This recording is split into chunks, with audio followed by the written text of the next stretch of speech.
going to be 1. It looks the easiest, and the difficulty was apparent just from the names of the monsters. Ryu knew what the best choice was, but the other players were at a crossroads, and with just 1 minute to decide, there wasn't enough time for such deliberations, and most had made their selections and disappeared, but about a quarter hesitated, spending their time in indecision. Ryu had already informed his acquaintances of this fact through prophecy. Thus, Heavenly Demon and Ryu's acquaintances had no dilemmas. They had already thought it through in the real world. Arin said, "I'm going for number 2, Black Scythe Nim," and Sang Cheol said, "I'll also go with 2. Thanks for the buff, democracy." Arin and Ansang Cheol disappeared first, and before moving, they didn't forget to receive Minjuri's buff. They had learned from Ryu's prophecy that the buff would remain even after moving. Minjuri happily shared her buff with Black Scythe and others. Then Heavenly Demon said,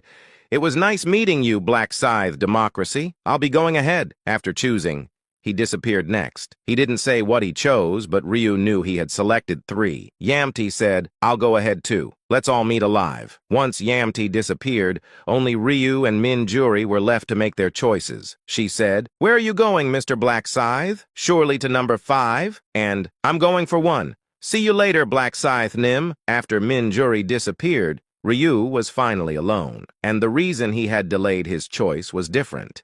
He needed to change his appearance, and he cast invisibility. Transforming into an assassin masked as Lostyak, he became unnoticeable to others. And just before the remaining 5 seconds, Ryu's finger moved. As he chose a monster, his figure completely vanished. In fact, in the fantasy world, there's one rule. Players' nicknames are not visible to each other, and players can only identify each other through faces or outfits, because nicknames are hidden. That's why Ryu changed his appearance to Lostyak, and he said, "This way, I can proceed with the sub-quest without Minjuri knowing." In fact, Ryu's choice, like Minjuri's, was number 1, and the reason for choosing the weakest, Lizardman, was simple, as the sub-quest was only available there. And he added, "There are no sub-quests in other monster exterminations. I verified this by choosing different options throughout the rounds." Then Ryu checked the quest progress window. Lizardman Extermination Team Member Status. Participants. 602 fewer players chose number 1 than expected. Seeing it as the easiest, many avoided it, thinking it was a trap. Ryu said, "Pity. There's no better place to rank than here." The angel didn't mention how rankings were determined, but it was based on the number of monsters killed. In other words, rankings depended on how many monsters one could exterminate. So, exterminating weaker monsters is undoubtedly advantageous. However, killing 2 weak monsters could result in experience point losses. So, it's best to hunt monsters suitable for one's level. This way, one can gain a good amount of experience points and rank well, and this was all disclosed through prophecy. So his acquaintances chose 2 and 3 based on their levels. Minjuri's choice of 1 was also based on her combat capabilities. Then Ryu said, "With my current level, it would be natural to go for 5, the Minotaur, but the sub-quest is more important. It's essential for dealing with angels, so he couldn't miss it." Then one inquired, "Do you guys speak Korean? Since I can't see your nicknames, I'm not sure if you're players." Another said, "Since you're speaking Korean, you must be." He said, "But why can't we see nicknames again? Is it because they're hidden when we enter the fantasy world?" Another said, "Anyway, there are fewer people than I thought. Wasn't Lizardman supposed to be the easiest? Maybe that's not the case. I'm getting anxious." While the players chattered, an NPC-like foreigner appeared, and he said, "Have you all rested enough? I'm Cals Garcia, the leader of the Golden Eagle Mercenary Group's extermination team.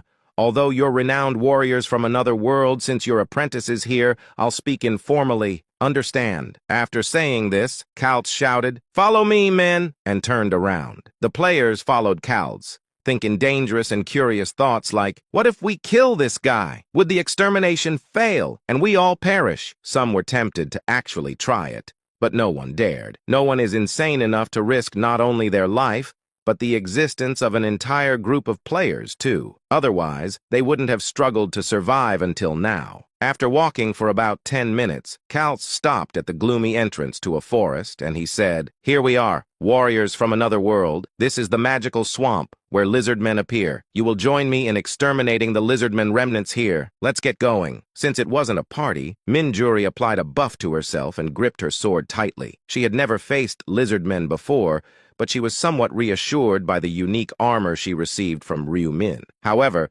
neither she, Captain Cowles, nor anyone else there knew one fact. That one person had left the group, none other than Ryu. At that moment, system message appeared for Ryu. You have completed the sub-quest. Before arriving at the swamp where the lizardmen resided, Ryu had already detached from the main group early on. With the large number of people, it wasn't difficult to evade their eyes, and he said to himself, "No one will notice if it's just one person missing." Then he stopped to check for any followers, just in case, but found that he wasn't being tailed. Relieved, Ryu returned to his appearance because he no longer needed Lostiak's appearance. Then, Ryu passed by the giant twin saplings and entered between the rocks. Then a suspicious-looking cave came into view. Ryu entered the dark cave without hesitation, and a message that suddenly appeared illuminated the darkness. There is a hidden sub-quest. Find the hidden portal. Reward upon success. Unyielding resistance potion. You have completed the sub-quest. As the message that the quest was completed appeared, a flickering portal materialized in front of him. The corners of Ryu's mouth turned up in satisfaction, and he said, "Found it, the hidden portal." In fact, the 9th round sub-quest was none other than finding the hidden portal. It was a sub-quest only available to the lowest difficulty, the lizardman hunting team. At first, Ryu didn't know the true nature of the sub-quest, not until an angel told him after the 9th round's results were tallied. Ryu added, "Knowing that finding the hidden portal was the sub-quest, I scoured every nook and cranny in each regression, selecting all options, and he found it by choosing options in reverse order, from 5 to 1. That's how he discovered this cave near the Swamp of Demons where the lizardmen were. The reward, an unyielding resilience potion, was not bad. Unyielding resistance potion. Category,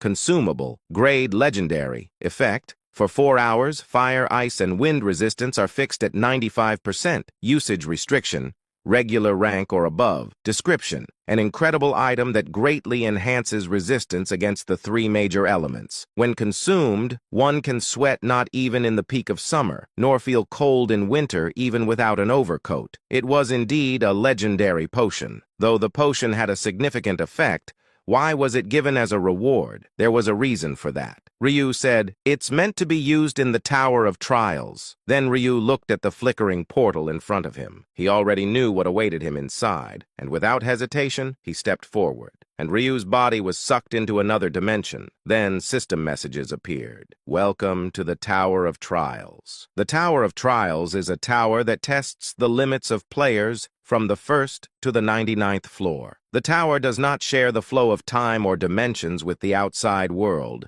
so forget about worldly affairs and enjoy conquering the tower. Anyone can challenge it, but only one person can obtain the reward on each floor. If someone else has already obtained the reward for a floor, you will not receive a reward even if you conquer it. If you die in the tower, you will be ejected back to your original dimension and cannot challenge again. Now then, please challenge your limits. As the explanation suggested, this place tests the limits of players. Each floor is filled with various traps and tests, as well as rewards, and only one person can obtain the rewards laid out on each floor. Ryu had kept the existence of the sub-quest a secret for this reason, and he smiled and said, "Because all the rewards will be mine." In fact, to obtain rewards up to the 99th floor, Ryu climbed the tower, and he failed 58 times just trying to conquer the 99th floor. Failure meant death, but here, death only meant returning to the cave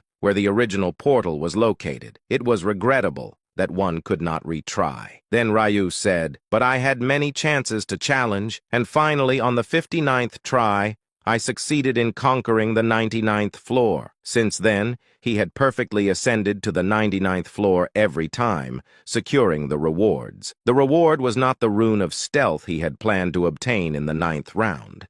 It was just an incidental reward obtainable in the upper layers of the Tower of Trials, and the reward of the 99th floor was something necessary to oppose the angels, a reward that one must have to stand against them. That's why only one person can obtain it. Ryu did not know why such a reward against the angels was provided. But what's good is good, isn't it? Ryu was going to claim that reward this time too, as he had always done. Then the door of the soaring tower opened with a click and a creak, and system messages appeared. You have entered the first floor of the Tower of Trials. You will receive a reward if you overcome the prepared trial. Success on the first floor, strength +1. As the message indicated, there were rewards on each floor of the Tower of Trials. In essence, 99 rewards existed. For Ryu, it was no different from a treasure chest. But he can't be careless, as the test on each floor was full of difficult traps. Then Ryu said, a first-time challenging player would have a tough time. Obviously, not knowing what to expect made it tense. But that's not applicable to me. Then Ryu dashed forward. Only darkness was visible in front of him in the passage. Spikes shot out from the left wall,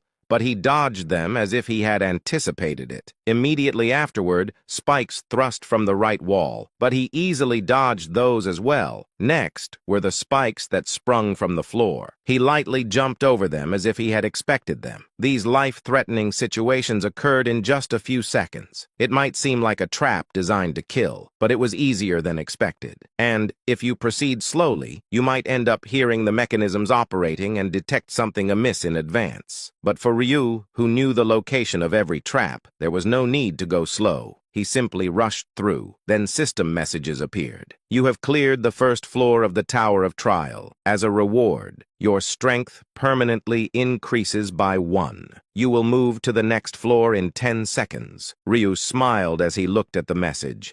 For him, who had broken through the 99th floor, this was nothing. And he said, the next second floor has arrow traps. Then Ryu's figure disappeared in an instant. Chains and arrows simultaneously attacked Ryu. Dodging smoothly and spinning in the air, the ground suddenly opened, revealing a pit like an abyss. Grabbing onto a swaying chain, Ryu caught the next chain and crossed over. After landing on the ground past the pit, Ryu continued to run without a pause. Having conquered these trials numerous times, the locations of the traps were vivid in his mind. Then system messages appeared. You have cleared the 19th floor of the Tower of Trials. As a reward, your agility permanently increases by 2. You will move to the next floor in 10 seconds. During the ascent to the 19th floor, Ryu had permanently gained 7 strength, 7 intelligence, 7 agility, and 5 luck in stats. Even reaching this far was an incredible achievement. Ryu said a first-time climber would probably reach their limit around the 9th floor, as the difficulty spikes with every 10 floors, making it hard for ordinary players to conquer past the 10th floor. And you'd need at least 150 agility and be over level 50 to even consider reaching the 20th floor. Thus, for an ordinary player, just reaching this point would be an extraordinary feat. Of course, Ryu was no ordinary player. He added, from the 20th to the 39th floor, monsters will appear, and one needs to be over level 50 to ascend beyond the 20th floor, and the monsters that appear are far from easy. Minotaurs are the basic enemies, which says it all. For Ryu, they're merely a source of good experience. It's also an opportunity to stack the Rune of Slaughter. Ryu hasn't been able to kill any monsters yet, so his Rune of Slaughter's stack is still at 0, and he is eager to quickly get the buff that doubles all stats once it reaches 100. At that moment, a monster's growl echoed through the dark passageway, but Ryu merely smiled, and he ran forward, scythe in hand. Then the body of an ogre, now headless, fell powerlessly to the ground, and system messages appeared. You have slain the ogre. Title effect, experience increased by 1.5 times. Experience plus 5.7%, gold plus 12,000. Current kill count, 200 out of 100. Effect of the Rune of Slaughter.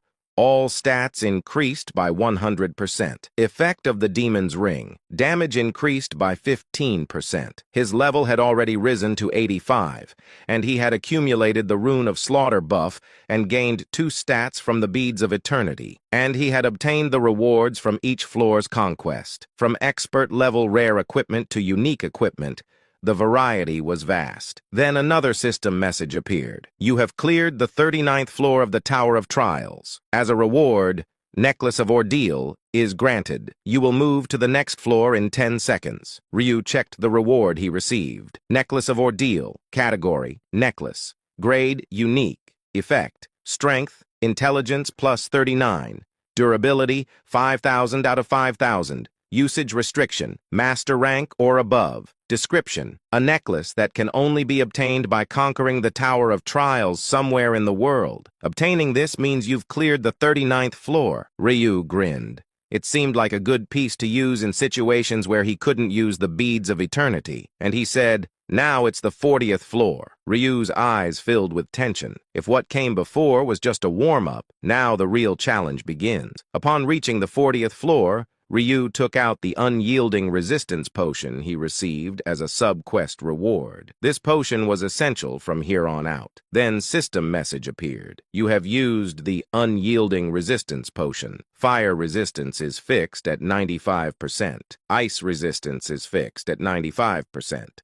Wind resistance is fixed at 95%. Ryu said, "From now on, traps that can't be conquered without the potion's help will appear, and traps that heat the entire passage like an oven, or gales so strong you can't walk through, or floors that test your mental limits with extreme frost and so on. And no matter how high your stats are, you can't withstand elemental attacks of this magnitude." Then Ryu took a step forward with renewed determination. He must at least reach the 80th floor. As each floor's concept of traps differs, so do the rewards. As a reward, fire resistance permanently increases by 5%. As a reward, ice resistance permanently increases by 5%. As a reward, wind resistance permanently increases by 5%. From the 40th to the 59th floors, the traps were related to elements. Hence, rewards that permanently increased elemental resistances were given. By the time Ryu had finished the 59th floor, he checked the resistances he had accumulated. Fire resistance increased by 35%, ice resistance by 35%, wind resistance by 30%. In fact, there are two types of resistances: normal resistance, which prevents status ailments, and elemental resistance, which protects you against elemental attacks like the above, and a 50% resistance increase from the rainbow effect falls under normal resistance. This means the elemental resistance he obtained now is entirely different. Thus, Ryu was pleased, and he said, "Elemental resistance isn't something you can easily increase, and having it permanently increased was a tremendous privilege." Ryu added, "Shall we start on the 60th floor? And from here to the 79th floor, monsters will appear again. They're not necessarily stronger, but they come in combination with traps, so a bit of caution is needed. So, I can't run through it as I did initially." Then Ryu, holding his scythe, moved forward with caution, and after some time dodging traps and killing monsters, Ryu cleared the 79th floor. Then system messages appeared. You have cleared the 79th floor of the Tower of Trials. As a reward, the Rune of Stealth is granted. You will move to the next floor in 10 seconds. Finally, the item he desired appeared, the Rune of Stealth. Ryu used it immediately, engraving it into his body. Rune of Stealth. Effect: when using invisibility, it completely hides all traces including breathing, footsteps, and the sound of clothing. It is undetectable by any means of search or trace detection. After attacking while invisible, the cooldown of invisibility resets. At that moment, a smile spread across Ryu's face. With the Rune of Stealth, perfect invisibility was now possible. Ryu added, "But I shouldn't be satisfied with only this. The real challenge is still ahead." As Ryu reached the 80th floor, he took a moment to catch his breath before moving forward. And he said, "There's still about 2 hours left on the potion, so it should be enough to reach the 99th floor." It wasn't as easy as it sounded. Various monsters, storms, typhoons, frost, and pits of fire. But Ryu overcame all sorts of traps as he ascended the floors. And the messages kept coming. You have cleared the 83rd floor of the Tower of Ordeal. You have cleared the 87th floor of the Tower of Ordeal. You have cleared the 92nd floor of the Tower of Ordeal. Then Ryu sighed and said, "No matter how many times I climb, the path to the 99th floor is hard." Ryu, having reached the 98th floor, wiped the sweat from his forehead. The journey here was fraught with numerous obstacles, and the previous floor, the 97th, even tested mental fortitude with hallucinations. Thanks to the rune of mental barrier, he breezed through the hallucinations, and the 98th floor had similar traps, so he simply walked through to pass. Then system messages appeared. You have cleared the 98th floor of the Tower of Trials. As a reward, your resistance permanently increases by 10%. You will move to the last floor in 10 seconds. Good luck. Eventually, Ryu arrived at the 99th floor. The final challenge awaited him. However, the last 99th floor was not so easily conquered. Once he reached the 99th floor, system messages appeared. You have entered the 99th floor of the Tower of Trials. A reward like no other awaits those who face the final trial. Success in conquering the 99th floor will grant. Ryu walked forward, paying little attention to the popping messages. As he walked down the stairs towards the center, a message popped up, scanning the information of the entrant to the 99th floor. Player, Black Scythe, level 89 Reaper. Please wait. Scanning and copying player information. Scan and copy complete.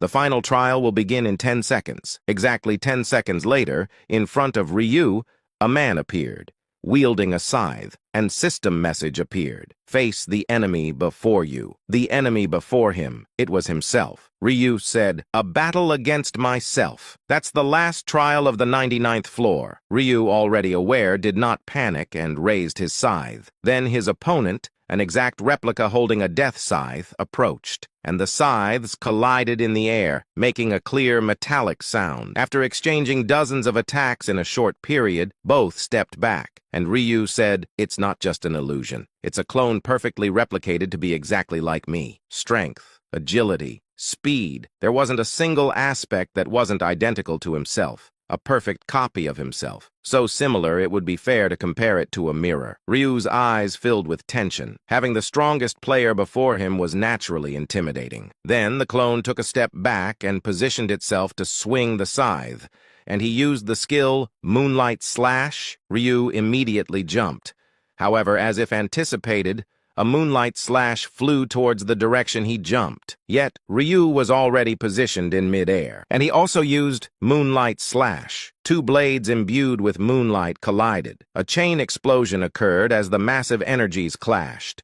Ryu was blown away by the air pressure, and the distance between them widened, and the area was filled with dust. The clone, aiming to kill Ryu, hesitated for a moment, as the sensation of Ryu's presence disappeared due to the stealth rune, allowing perfect invisibility, making him impossible to find. Eventually, Ryu's scythe emerged through the dust and struck the clone's head. Although the ambush was successful, Ryu couldn't smile. The body melted away and disappeared. It was a clone. In a brief moment, the clone used a decoy and appeared behind Ryu. The scythe, filled with murderous intent, aimed for his waist, and Ryu's waist was split in two, but this too was a clone. Reversing the situation, Ryu, now behind the clone, swung his scythe. But the clone, as if expecting this, dodged by a hair's breadth and countered with its scythe. After exchanging 3 blows in a brief moment, the clone disappeared. Ryu also used invisibility, and both vanished from sight. A serene silence engulfed the area. Ryu said to himself, as expected, it's not easy. Facing himself as the opponent, it's not an ordinary challenge. The use of clones, invisibility, Moonlight Slash, etc. Moreover, it can predict my movements, since it also possesses the rune of foresight. Ryu added, I distanced myself after the Moonlight Slash for this reason, to escape the range of the rune of foresight. In fact, Ryu didn't jump for no reason. He knew flying away due to the clash of Moonlight Slash and using the dust to obscure visibility would make him unreadable by the rune of foresight. But this strategy also failed. It still has great reflexes. Then Ryu said, but I can't back down now. With the reward for the 99th floor at stake, how could I give up? And he added, if I can't win, I endure. That's the only option, as this battle cannot go on forever. Although unseen, There is a time limit, a whopping 24 hours. In fact, the true strategy for the 99th floor is to endure against oneself for 24 hours, and the system only said to face the enemy, not to kill it. Ryu said, meaning, the main purpose of the 99th floor is to test one's mental strength against oneself, as defeating oneself is impossible. Despite numerous attempts, Ryu had never once defeated his clone, and he said, of course, winning would be great, but past experiences show that enduring is the answer, but losing is not acceptable. In fact, if Ryu shows even a moment of weakness, the clone will kill him. That would mean instant disqualification, and the reward for the 99th floor would be forever out of reach. This is why Ryu gritted his teeth and said, that absolutely cannot happen. In fact, only an hour has passed, though the exact time isn't shown. By estimation, 23 hours remain. The invisibility of time makes it tough, but Ryu found it rather fortunate, and he said, seeing the time could make one waver. Better not to see it for peace of mind. Until now, he had checked the time, but decided not to be conscious of it anymore. For the remaining 23 hours, he would exchange blows with the clone in front of him time and time again. And he added, the time will end, and I will be able to clear the 99th floor. Using the sound of metal clashing as his music, Ryu endured. He persisted, waiting for the message indicating the completion of the 99th floor appeared. How much time had passed, he didn't know. He hadn't counted since the first hour. In fact, the greatest enemy is oneself, as they say. It wasn't just a metaphor. It was literally true, and the current greatest opponent was that. Ryu said, a crazy bastard wielding a scythe, identical in appearance to looking at oneself in a mirror. Cursing him is like spitting in my own face, isn't it? Well, it doesn't matter.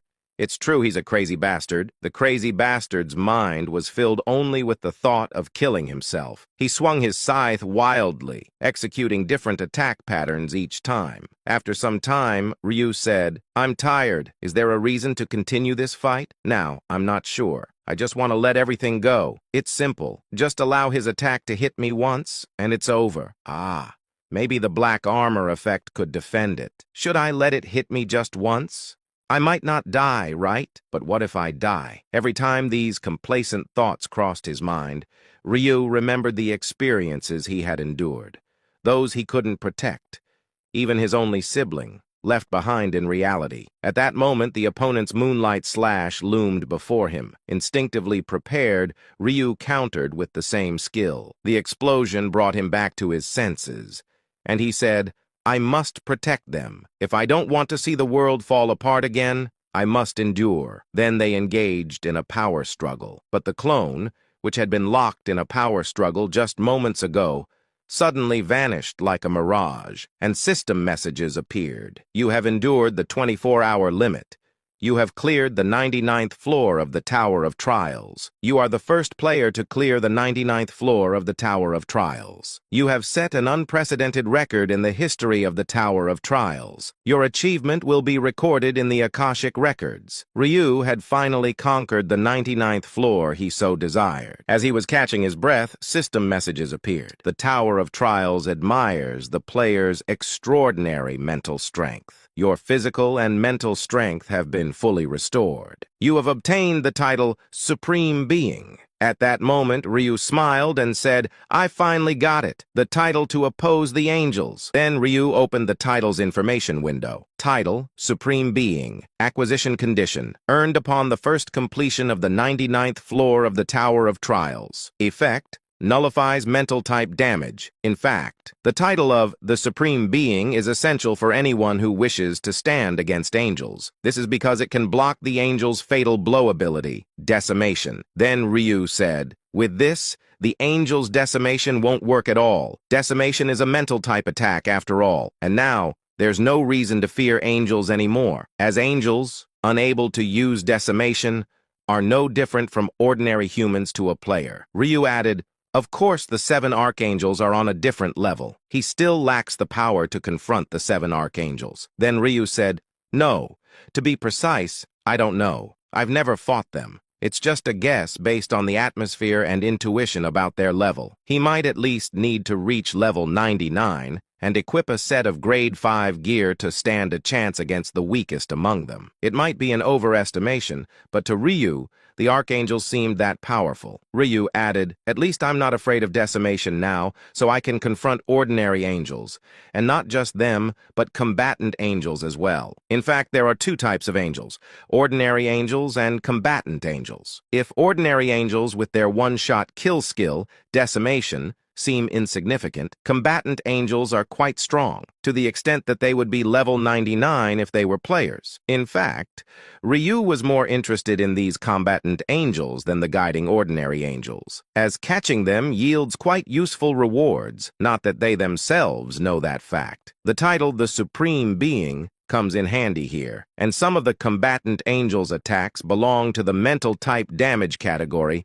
Then Ryu said, "I obtained the title of the Supreme Being in the previous round, and have fought against them, so it's certain. The rewards for capturing combatant angels were too good. That's why Ryu couldn't give up this title." Ryu smiled pleasantly and said, "With this, a load is off my shoulders. I've obtained the title that's crucial to the last round. But the rewards didn't end there, and the system message appeared. You have been confirmed as the first player to conquer the 99th floor. As a reward, you have obtained a material item selection right. The title of the Supreme Being is a reward for conquering the 99th floor, and now he received the first to clear reward." Ryu said, "Well, it's obvious I'd be the first since the reward goes to only one person." As Ryu was smiling, another message appeared. "You have set an unbelievable record. Your achievement will be recorded in the Akashic records. As a reward, legendary item selection right will be granted." This was also an anticipated reward, and he said, "Last time it was a unique item selection right, but this time it's legendary." Smiling, Ryu used the material item selection right first. Please choose one of the following materials. 1. Immortal's skin fragment. 2. Ogre's heart. 8. Mage skeleton's bone powder. 9. Supreme quality, tough leather. 10. Abyssal orb. To an ordinary person, it might not be clear, but Ryu could see how remarkable these materials listed were, and he said, "As expected of a first-to-clear reward, nothing but legendary materials." Then Ryu chose one material he didn't have. You have selected number 10. The Abyssal Orb has been added to your inventory. Ryu said, "That settles it. With this, I've collected all the legendary materials I need, and including what he already had, he could now craft an item." And he added, "And with the legendary item selection right, I'll choose." When he used it, the system message appeared. You may choose one legendary item. Please touch the type of item first. 1. Weapon. 2. Shield. 3. Helmet. 8. Ring. 9. Consumable. Upon selecting consumables, a new set of choices appeared. Please touch one of the following consumables. 1. Potion of Life. 2. Elixir of Rapid Regeneration.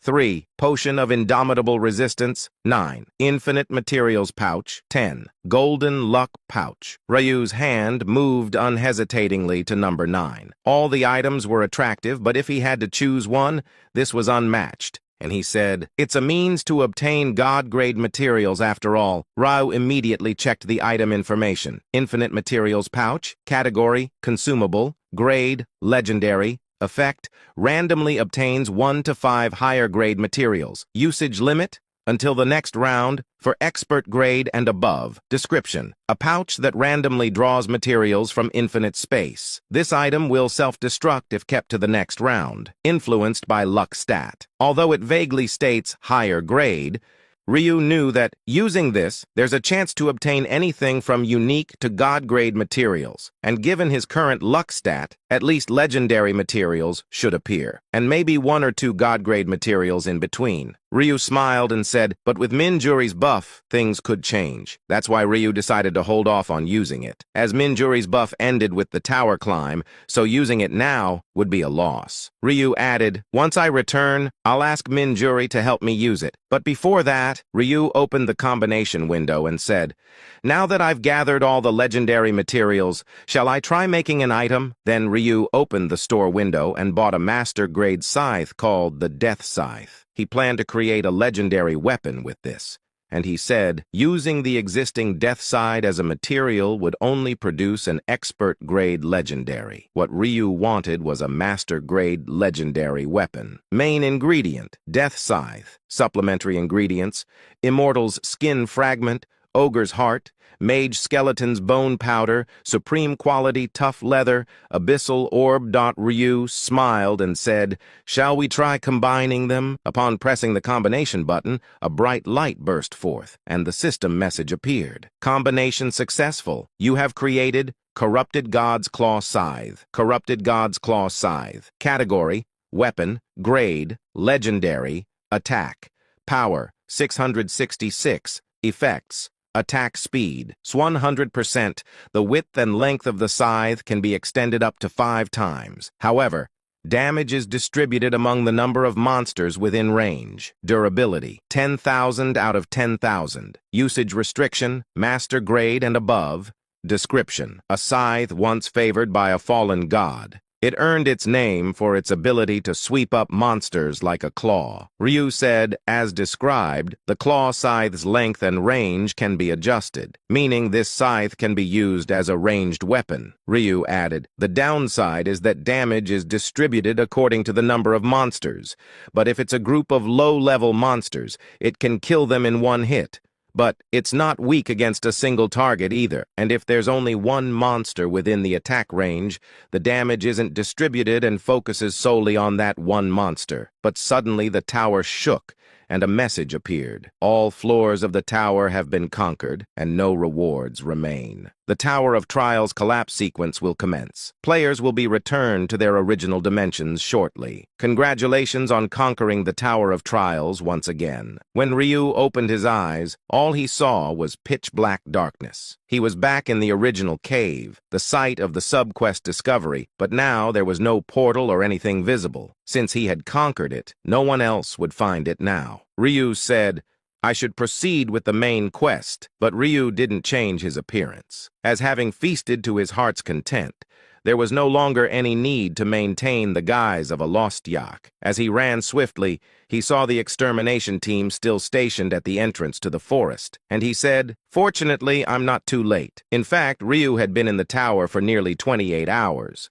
but for them, only a few minutes had passed. One player shouted, Is that Black Scythe? Minjuri spotted Ryu and was visibly surprised, and she inquired, Is it really you, Black Scythe Nim? Ryu replied, Yes, can't you tell? She said, I never thought I'd see you here. I assumed you'd definitely go to number 5. Ryu said, Didn't you say you were going to number 1? Minjuri's eyes widened even more than they already were, and she said to herself, Could it be that he followed me because I said I was going to number 1? Hearing her inner thoughts, Ryu felt a bit embarrassed, and he said to himself, I've unintentionally given her the wrong impression. To dispel Minjuri's mistaken thoughts, Ryu added, I thought following you to get the buff would be more beneficial than choosing number 5.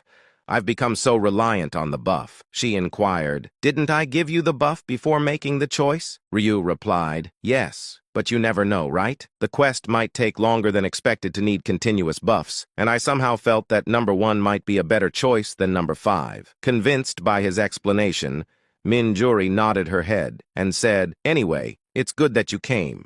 With Black Scythe here, the extermination is as good as done. Smiling, Minjuri reached out her hand and said, Speaking of which, let me apply the buff again. Ryu said, Thank you. She said, Don't mention it. Compared to the help I've received from you, this is nothing. At that moment, the extermination team slowly began to enter the forest. Most players had Tessen's expressions, but Minjuri walked as if on a leisurely stroll, chatting with the Black Scythe. Having the strongest player of level 80 by her side, there was no need for her to feel nervous, even though she was unaware that his level had risen to 89. Ryu said to himself, even if they find out about the level increase later, they probably won't suspect anything, and they would think it strange since he had power leveled at the lowest level of difficulty, the Lizard Man extermination, but that's about it, and most would just shrug it off. Then Minjuri asked, Have you ever fought a Lizard Man before? Ryu replied, No. Although he had encountered them while roaming with the Elf Guild during round 8,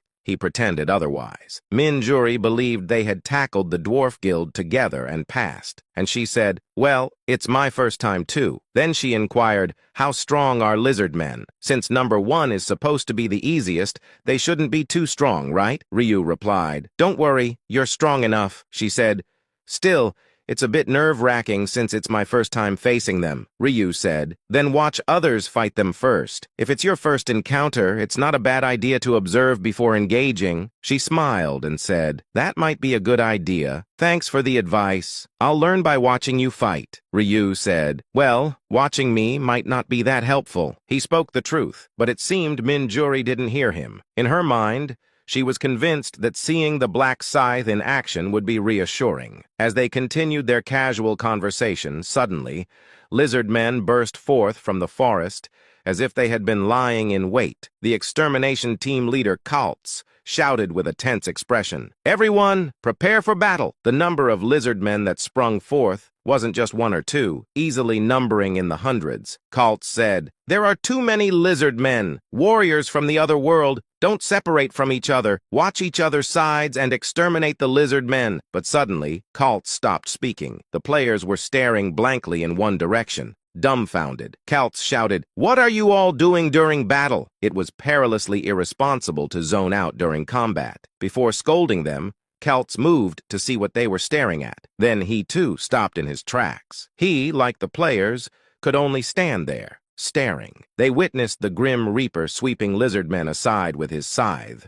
Screams of lizard men echoed from various places, and the sound of something being massively sliced was also heard. The origin of this sound drew the players' attention, and without exception, they all wore bewildered expressions. One player shouted, "Kate crazy? Isn't that black scythe?" Another said, "What on earth is that weapon anyway? What's with it swinging once and making a dozen fall like sorghum?" It was a strange scythe that extended like a whip, slicing through the waists of a dozen creatures before retracting. Its attack speed was so fast that the swinging motion was invisible. Only the spectacle of lizard men being chopped could be seen with every blink. Then one player said, "But looking at the numbers, it seems they appeared in accordance with our head count. Yet Black Scythe is sweeping them all up. A monster meant for each person to kill was being swept away by one individual. Rather than anger, it was a bewildering situation.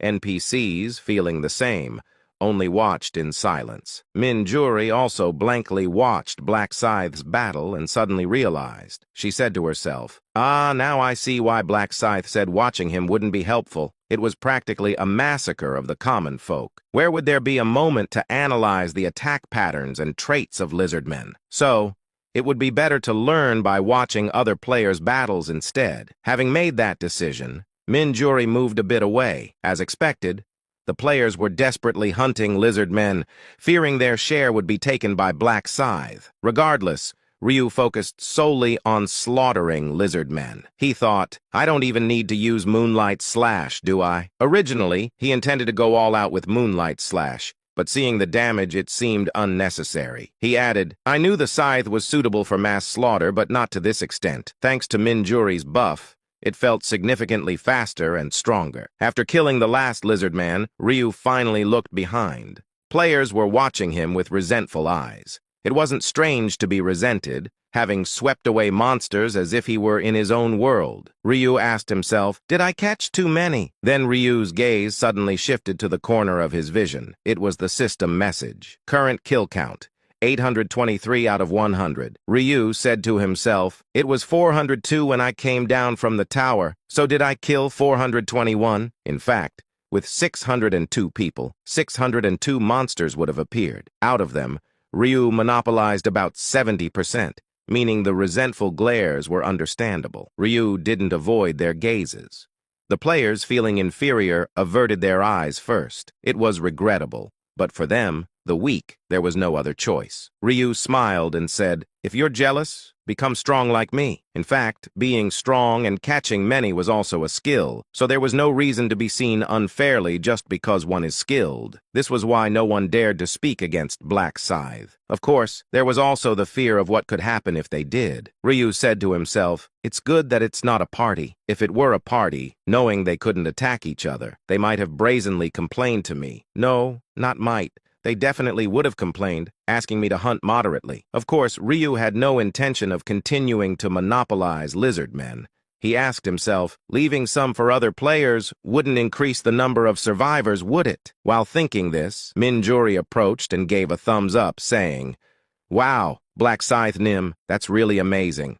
I didn't know the new weapon was that good. Ah, of course, it must be because of your skill." Even with the praise, Ryu only asked indifferently, "Have you fought any lizard men?" She replied, "Yes, I managed to kill about 2. They were easier than I thought, easier than the first time I killed an orc." Ryu said, "I told you, you've become stronger." She said, "I must have really become stronger. Maybe I can reach level 40 this round?" She spoke cheerfully, but Minjuri was inwardly worried. She said to herself, "If Black Scythe Nim continues to monopolize monsters like this, it might be tough." No, reaching level 40 isn't the problem. The real issue is whether I can rank. It was a natural concern, given their lives were at stake. It was a common worry among other players as well. Ryu said to himself, "I know, as if I would end up causing the death of everyone just for a bit of experience points." Don't worry. Originally, Ryu intended to stop hunting after reaching 1,000 kills. And he said to himself, 1,000 should be enough to secure the top spot in every area. In fact, in the previous rounds, no other player besides Ryu Min had managed to kill 1,000. Ryu said to himself, "Just a bit more to go. Not much left." Then Ryu asked Minjuri, "What's your current level?" She replied, "Me? Level 38, Ryu said. "Just 2 more levels, and you'll be able to learn a new skill." Saying so, Ryu went back to hunting as lizard men attacked again. Once again, sweeping the monsters with the clawed scythe. The players were dismayed, but that was momentary. After reaching his goal of 200 kills, Ryu stopped hunting, leaving people puzzled. One player inquired, "Why did he suddenly stop hunting? Is he taking a break now?" Another said, "Anyway, this is our chance. We don't know when he'll start again." But thereafter, Ryu didn't touch a single lizard man. While puzzled, players were simultaneously relieved. Then Minjuri asked, "Black Scythe Nim, why aren't you catching more?" Answering Minjuri's innocent question, Ryu responded like a magnanimous person. "I've caught enough. There's no point in hunting these tiny XP creatures. It would only trouble the other players," she said. "Ah, so you deliberately did it for our sake?" Ryu said. "For our sake? If anything, it's for you." Misunderstanding, Minjuri turned red and started imagining things again. Ryu added, "There are plenty more monsters to catch. Hurry up and reach level 40. I'm curious what skill you'll learn." She said, "Yes, just wait a bit." With vigorous determination, Minjuri eventually managed to reach level 40 after defeating 280 lizardmen. And she happily exclaimed, "I finally became an expert." Ryu said, "Congratulations. What's the skill?" Minjuri replied, "I'll show you right away." Then a light flowed from Minjuri's hands. The skill she learned this time was also a buff. Then the system message appeared. "A safety barrier has been applied. You will be protected from 1 physical attack. Duration, 00:29:59. Safety barrier. It's a cheat skill that guarantees defense against any physical attack, meaning even a full-powered strike from Ryu could be blocked. It was a valuable skill that could save a life from an unexpected attack. Then Minjuri said, "It seems like a skill that can block any physical attack once. To reuse it on the same target, you have to wait 30 minutes. Ryu said, "It's a powerful skill, so that makes sense. Having a cooldown for each individual isn't strange for absolute defense." Ryu thought to himself, "When the skill reaches level 60, it will protect against both physical and magical attacks. But I haven't seen more of Minjuri's capabilities, so I can't say beyond that." Minjuri added, "Bless and Swift have also been enhanced. Would you like to try them?" Ryu said, "Let's do that." With Minjuri's buff, all stats, attack speed, and movement speed increased by 70%. This was due to the enhancement of the 2 skills. Then Ryu said, "It's significantly improved, but don't be satisfied with just reaching level 40. Hunt more." She said, "Yes." Then the hunt continued. Voices of joy were heard from several players who, like Minjuri, had reached level 40. After about 3 hours, the hunt was finally over. The hunt leader, Kaltz, looked around at the players with a satisfied smile and said, "Gentlemen, with this, the hunt in the swamp has ended. The lizardmen have been dealt with to the extent that their numbers will dry up for a while. For the time being, merchants from the neighboring Brahm Kingdom can safely travel their trade routes. It's all thanks to you. Hiring warriors from the other world wasn't in vain. Kaltz, who didn't skimp on his praise, suddenly fixed his gaze on one person. It was a man who hadn't caught a single one since his overwhelming performance at the beginning. It was Kaltz who sent an admiring look toward Black Scythe. Then he added, "Great work, everyone! The hunt is now concluded. Everyone is dismissed." No sooner had Kaltz finished speaking than a message popped up. "The Lizardman hunt has concluded. As a reward for the hunt, 100,000 gold is awarded. Your contribution has been recorded by the mercenary band. Your mercenary band rank has risen from apprentice to experienced." Players cheered for the unexpected reward, and one said, "Oh, 100,000 gold? Wow, jackpot," another said. "This round, it's more generous than I thought." On the other hand, Ryu was unimpressed by the gold. Not that it wasn't impressive, but because he already had 1.5 million gold in his possession. Ryu thought, earning 1 million gold from climbing the tower makes 100,000 seem insignificant. In fact, during his climb, he had gathered gold from monsters and received it as a reward for clearing floors. Thus, he had amassed 1 million gold just from the tower. Then Ryu added, "Now that most players have reached level 40, gold trading will be activated. In fact, trading functionality would allow for gold transactions, and once returned, players would start using gold features instead of cash." Ryu said there would be more traders willing to offer services in exchange for gold, such as erasing traces by disposing of corpses, finding someone with tracking, or repairing equipment durability with the repair skill for gold. And the same goes for the player market, as people would prefer trading items for gold rather than cash. Anticipating this, Ryu had already asked Ma Kyung-rok to prepare a direct gold trading feature. Thus, with the round ending, gold trading was expected to be activated, but Ryu already had more than enough gold, and he said, "Apart from buying legendary material items on Player Place, there's hardly any use for gold. And if you inquire, where should all this gold be spent? The answer is on NPCs, of course. In fact, gold is a currency that is also valid in the fantasy world, and with the trading feature now available, it's possible to trade gold with NPCs. Ryu added, "Although it seems like there's not much use for gold now, there will be various needs for it later, as gold might be needed for tithe to increase reputation with temples, or to purchase materials and items from blacksmiths. It can also be used as a bribe for important figures and many other uses. Hence, even if it seems useless now, more gold is better for later." Then the system message appeared. "The hunt is concluded. You will be moved to the starting point shortly." As the hunt ended at the same time for everyone, players appeared from everywhere. Like at the beginning, thousands of people gathered, and an angel appeared and said, "Did you have a good hunt? How was it?" As expected, wasn't level 1 the easiest in terms of difficulty? Players nodded. Having experienced it, the difficulty indeed followed the order. Then one player said, "However, doesn't it seem like there's a lot less people?" Another said, Now that you mention it, it does seem so." The angel said, "Unfortunately, all 571 who chose level 5 did not survive. In fact, the chosen monster for the level 5 hunt was the Minotaur. And if one appeared for each person, it definitely would have been difficult to handle." The angel added, "Although some humans have died in other hunts as well, don't be sad.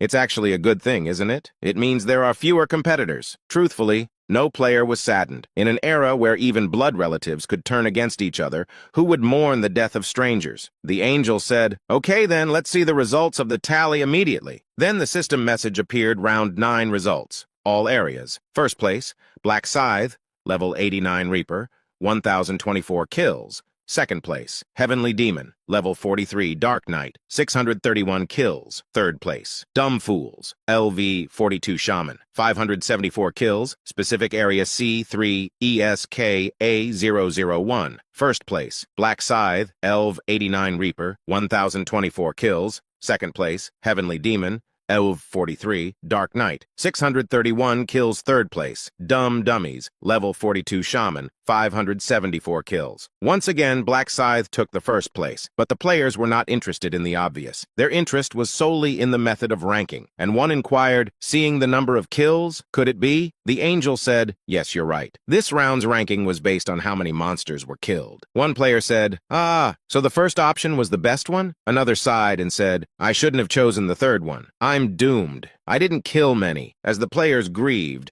the ranking message popped up. Some checked their rankings and held their heads in dismay. But those who made it into the top 3004 burst into cheers of relief. Among them, Minjuri showed a relieved expression, and she said, it seems I luckily made it into the rankings. Ryu smiled as he looked at his own message. Congratulations! You have completed the quest as the first place in this area. Congratulations! You have completed the quest as the first place in all areas. Currently, Black Scythe ranks first in all areas and in this specific area. As the first place ranking reward in this area, you will receive a material item selection right. As the first place ranking reward in all areas, you will receive a special reward selection box. Ryu used the material item selection right, and the system message appeared. Please choose one of the following materials. 1. Hard Magic Shell. 7. Supreme Quality Tough Leather. 8. Bubbling Solution. 9. Non-Clumping Crystal. 10. Bull's Horn. Most of the options were unique. Of course, Ryu could see which one was the best, and he said, only number 7 is legendary. Having obtained one legendary material, Ryu then used the special reward selection box. You can choose one of the following special rewards. Please touch the reward you want. 1. Double XP buff, limited to the 10th round. 2. 50% stat increase buff, limited to the 10th round. 3. Information about round 10. Without hesitation, Ryu chose the second option, and he said stats are more important in the next round. And if you ask, would there be a need to further increase his already high stats? Ryu answered your damned question by saying yes, because there's a phase in round 10 where having higher stats is advantageous. Hence, it was also a round where Minjuri's buff was necessary. At that moment, the angel said, by the way, this round's sub-quest was about finding a hidden portal. One player inquired, hidden portal? Was there such a thing? Didn't anyone find it? The angel said, there was one successful player, but you probably aren't interested. You're about to disappear anyway. You must have checked the rankings. Then goodbye to those ranked below 3005. The player said, no, please, save me! Despite their desperate cries, about 2,000 players turned to dust and disappeared. Even though it was someone else's problem before, the players who survived this time couldn't help but feel uneasy. It wasn't for no reason. They were the last players of Korea, and they said, only 3,000 of us are representing Korea's players. Ryu sighed but didn't show it. After that, the end message appeared. Round 9 ends. All areas. Survivors, 647,681. Specific area C3 ESCA 001. Survivors, 3004. Soon your soul will be transferred back to your original dimension's body. Round 10 will begin at midnight on October 1st, 2022. See you in the next round. Congratulations on surviving. As soon as Ryu returned home, the first thing he did was to send a text to Minjuri. Ryu, Juri, did you survive? Minjuri, yes. Thanks to choosing the first option, it was easy. It seems you also managed to survive, Min. Ryu, yeah, how about we meet for lunch to give you the next round info? Minjuri, okay, that works for me. Ryu, then get a good sleep and see you at lunch. Leaving only those words, Ryu fell onto his bed and slept as if he had fainted. It was only natural to be sleepy after staying awake for 28 hours without rest. When he woke up, it was already morning. And at lunchtime, Ryu met Minjuri at the agreed place. Ryu said, Juri. She said, hey, Min? Ryu inquired, hungry, let's go quickly. Then the two headed to their usual Korean traditional restaurant. In the quiet atmosphere, they talked about round 9. She inquired, Min, did you get the message too? After the extermination, my mercenary rank increased or something? Ryu said, from apprentice to skilled, she said. Right, that. Not sure if it's a good thing that the rank increased. Ryu said, it's a good thing. A higher rank means you can take on higher level requests later. Minjuri inquired, so we can get better rewards. Ryu replied, yes. The mercenary job has its perks in that regard. We'll be a step higher in rank than others. She inquired, really? But how do you know all this? Did you find out through prophecy? Ryu smiled and said, of course. Why else would I be a prophet? If I didn't know such things, I couldn't call myself a prophet. She laughed and said, you always have a way with words. In fact, the mercenary rank story was not false. Later, when they experience an open-world fantasy setting, they will be taking on missions from the Mercenary Guild, and they could increase their rank, hunt better monsters, and accumulate rewards and fame, Ryu said to himself. But the best part about increasing your rank in the mercenary guild is dragon hunting. But dragon hunting is not for everyone. You have to be a master rank mercenary to join the hunt. Given that it involves the strongest monsters, the rewards are unsurprisingly substantial. Then she asked, Min, have you reached level 40? Ryu replied, Not yet. You did? She said, Yeah, I reached level 41 this time and got a protective buff. I'll cast it on you in case of danger. The world has become too dangerous now. Ryu said, No need, I'll be all right. Only 3,000 of us left now. Though he said so, buff was exactly what Ryu had hoped for, and he said to himself, well, she always casts buffs without being asked anyway. Whenever Ryu provided a prophecy for the next round, Minjuri would always apologize and say she would at least cast a buff on him as thanks. Thus, after giving the prophecy for round 10 and parting with Minjuri, Ryu received the set of 3 buffs he desired. Ryu said, Thanks for the buffs. She said, Thank you for the prophecy. I feel that round 10 might be a tough one. Ryu said, There won't be any issues. I've foreseen that you'll make it through. She added, Knowing that eases my mind. Do you need gold? Now that the trading function is available, I can give you some. Ryu said, No, I have plenty of gold. She said, Just let me know if you ever need some. I can give you as much as you need, he said. Will do if that ever happens. Then Ryu smiled and waved to Minjuri in front of the convenience store and said, I'll contact you again next time. She said, Okay, take care. After receiving the buffs and returning home, Ryu killed 100 mealworms and secured the Rune of Slaughter buff. And he said, The preparations are complete. Then Ryu entered his room and equipped his gear. He switched his weapon to the Death Scythe with the extra stat options, maximizing his luck stat. Ryu said, My current luck stat is 1,638. Incredible. Was it because of Minjuri's blessing enhanced to 70%? Then Ryu took out an item from his inventory. It was the infinite materials pouch he received as a reward from the Akashic records. And he said, With this level of luck stat, getting 5 material items is guaranteed. The question is, how many of them will be of God tier? With the blessing applied, he expected more God tier materials than before. Ryu added, Having received a maximum of 3 God tier materials before, I'm hopeful for at least 4 this time. When he used it, the system message appeared. You have used the infinite materials pouch. Congratulations! 5 material items have been produced. The items have been deposited into your inventory. Ryu checked the items that had been added to his inventory, and he couldn't help but be surprised, as all 5 were of God tier. Ryu laughed and said, God tier materials, all 5 of them? Moreover, none of the materials were duplicates. Of course, the core God tier material, condensed ether, did not appear. It had never appeared in previous rounds either. Ryu said, But that's okay. I have condensed ether already. It was the condensed ether he received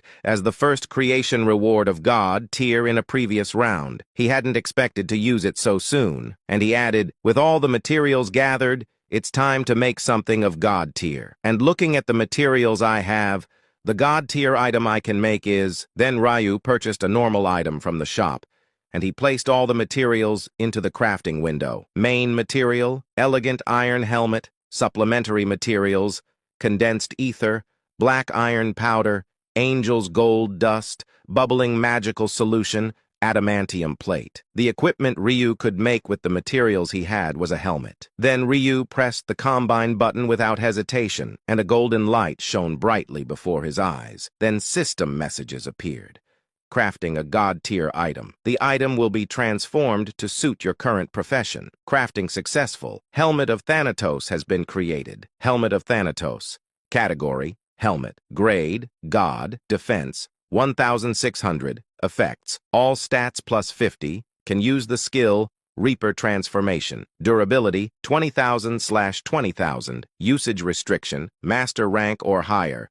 Description, a helmet made using the divinity of Thanatos, the god of death. Grants additional effects when worn as part of the set. The options on the helmet weren't bad, and all stats increased by 50. However, there was one unknown, the ability to use the Reaper Transformation skill. Ryu said, Anyone seeing this for the first time wouldn't know what this skill is. There's no description, just that it can be used. And to see the skill description, one must wear the helmet. Of course, Ryu knew without wearing it, and he said, I've made God-tier items in previous rounds, after all. Ryu knew how overpowered the Reaper transformation skill was, and he added, even if it were the only option, it would be satisfactory, as there's no other skill quite like it. Pleased, Ryu equipped the gear, and upon wearing both the God-tier armor and helmet, the set effect was activated. Thanatos' garment set effect, 2/5. 2. Set effect. Resistance plus 20%. 3. Set effect, -4. Set effect, -5. Set effect. Resistance, which is hard to increase, had risen. This was also satisfying for Ryu, and he said, with all the items equipped, the resistance will be quite high. In fact, in the Tower of Trials, the rewards for testing the mind on the 97th and 98th floors were a 10% increase in resistance. Then Ryu said, with a 50% rainbow effect, tower acquired resistance being additive for 20%, general skill resistance of 15%, 2 set effect resistance of 20%, and when necessary, wearing the necklace for 35%, and the ring of resistance for 35%. The calculation would be 88.5% resistance to status effects. In other words, the chance of being stunned for 5 seconds is only 11.5%, and if it does happen, it would only last for approximately 0.57 seconds. Ryu smiled and added, now, there's no need to worry about status effects anymore. Upon checking the skill window, the temporary skill Reaper Transformation had been added. Ryu immediately checked the skill information. Temporary skill, Reaper Transformation. Effect, increases all stats, damage, attack speed, and movement speed by 44%, and reduces all damage received from enemies by 44%. Additionally, reduces the chance of enemies detecting you by 44%, lasts for 4 minutes, and resets the duration upon killing an enemy, can be deactivated upon reuse, and has a cooldown of 44 minutes. Then Ryu said, should I give it a try now that I've equipped it? And he uttered the activation word without hesitation. Reaper Transformation. At that moment, Ryu's body became translucent as a dark aura began to seep out, and system messages appeared. You have entered the state of Reaper Transformation. All stats, damage, attack speed, and movement speed are increased by 44%. All damage received from enemies is reduced by 44%. The chance of enemies detecting you is reduced by 44%. Everything is 44. It seems they chose the number 4 because it is often associated with death in Korea. Ryu added, still, the effects are incredible. It even conceals my face as a bonus. To others, Ryu now appeared no different than a dark shadow. His body was covered in a smoke-like dark aura, and this effect applied to his equipment as well. Then Ryu said, I must look like a black figure from head to toe, even the scythe included. Although one might guess it was him, Black Scythe, because he uses the same weapon, the face remains hidden. Ryu added, the duration lasts for 4 minutes, but killing an enemy resets it. Meaning, as long as I continue killing something within 4 minutes, it can be maintained indefinitely, though it has a longer cooldown than expected, so it's not a skill I can spam, as 44 minutes is a somewhat burdensome cooldown time. Therefore, Ryu didn't plan to use Reaper Transformation unless it was necessary. Just then, his younger sibling entered, and he inquired, Hyung, you were in your room? Ryu, having already sensed his sibling's presence and deactivated Reaper Transformation, smiled in his normal attire, and replied, yes. His younger sibling said, it was so quiet I thought you went out again. Ryu inquired, what's up? He replied, it's almost dinner time. How about we go out to eat for a change?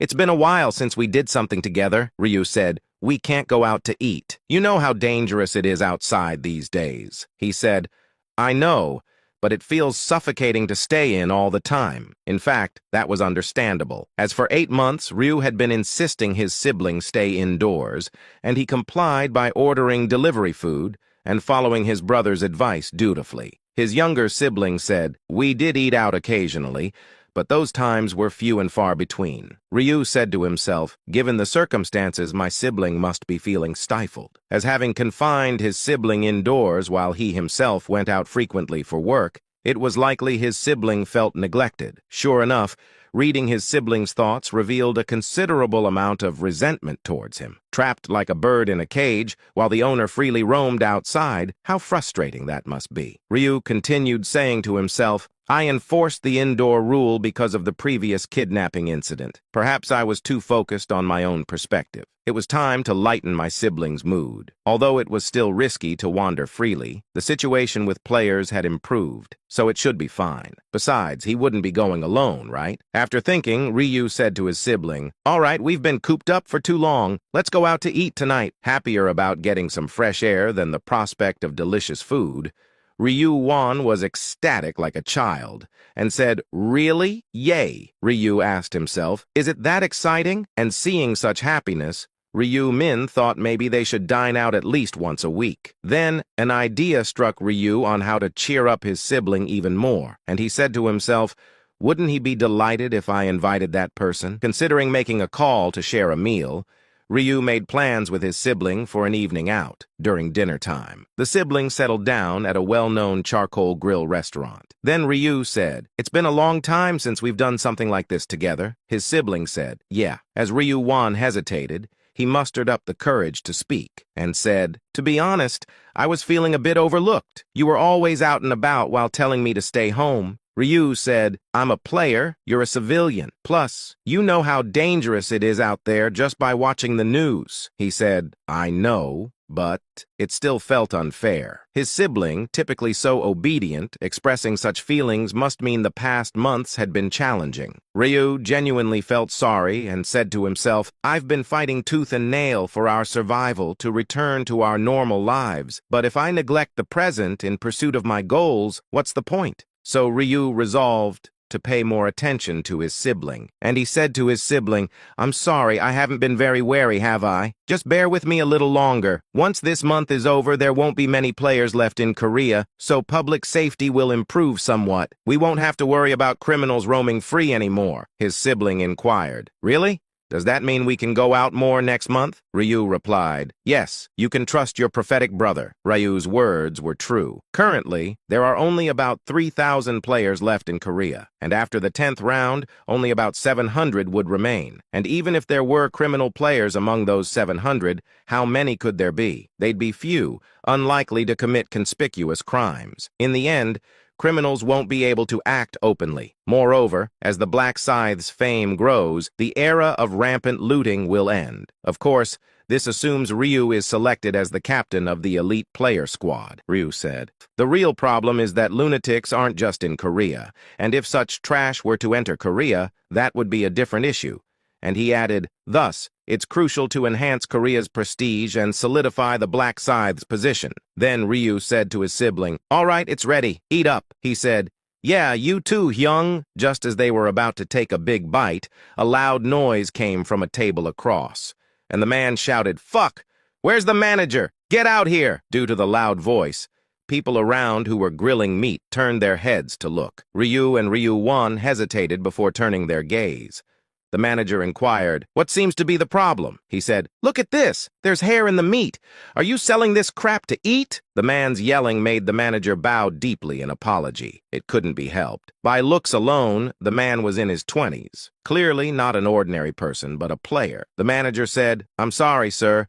It seems like hair from one of our staff has mistakenly fallen into the meat. We'll bring you a new set right away." Normally, bowing and apologizing would have been enough to calm the situation. But then, the table was smashed, and the dishes on it were scattered all over the floor, and the man shouted, "Fucking hell! Do you think just bringing out another piece of meat solves everything? What about my ruined mood? My lost appetite? Aren't you going to take full responsibility?" The manager said, "Sir, destroying property like this?" The man said, "Are you talking back to me? Ha! Which restaurant manager dares to talk back to a customer, especially a lowly civilian like you?" The man, acting as if he were a noble from medieval times, scolding a peasant, changed his demeanor. As a chilling axe appeared in his hand, the manager realized the seriousness of the situation. This customer was no ordinary troublemaker. The manager begged with both hands clasped. "I'm very sorry, sir.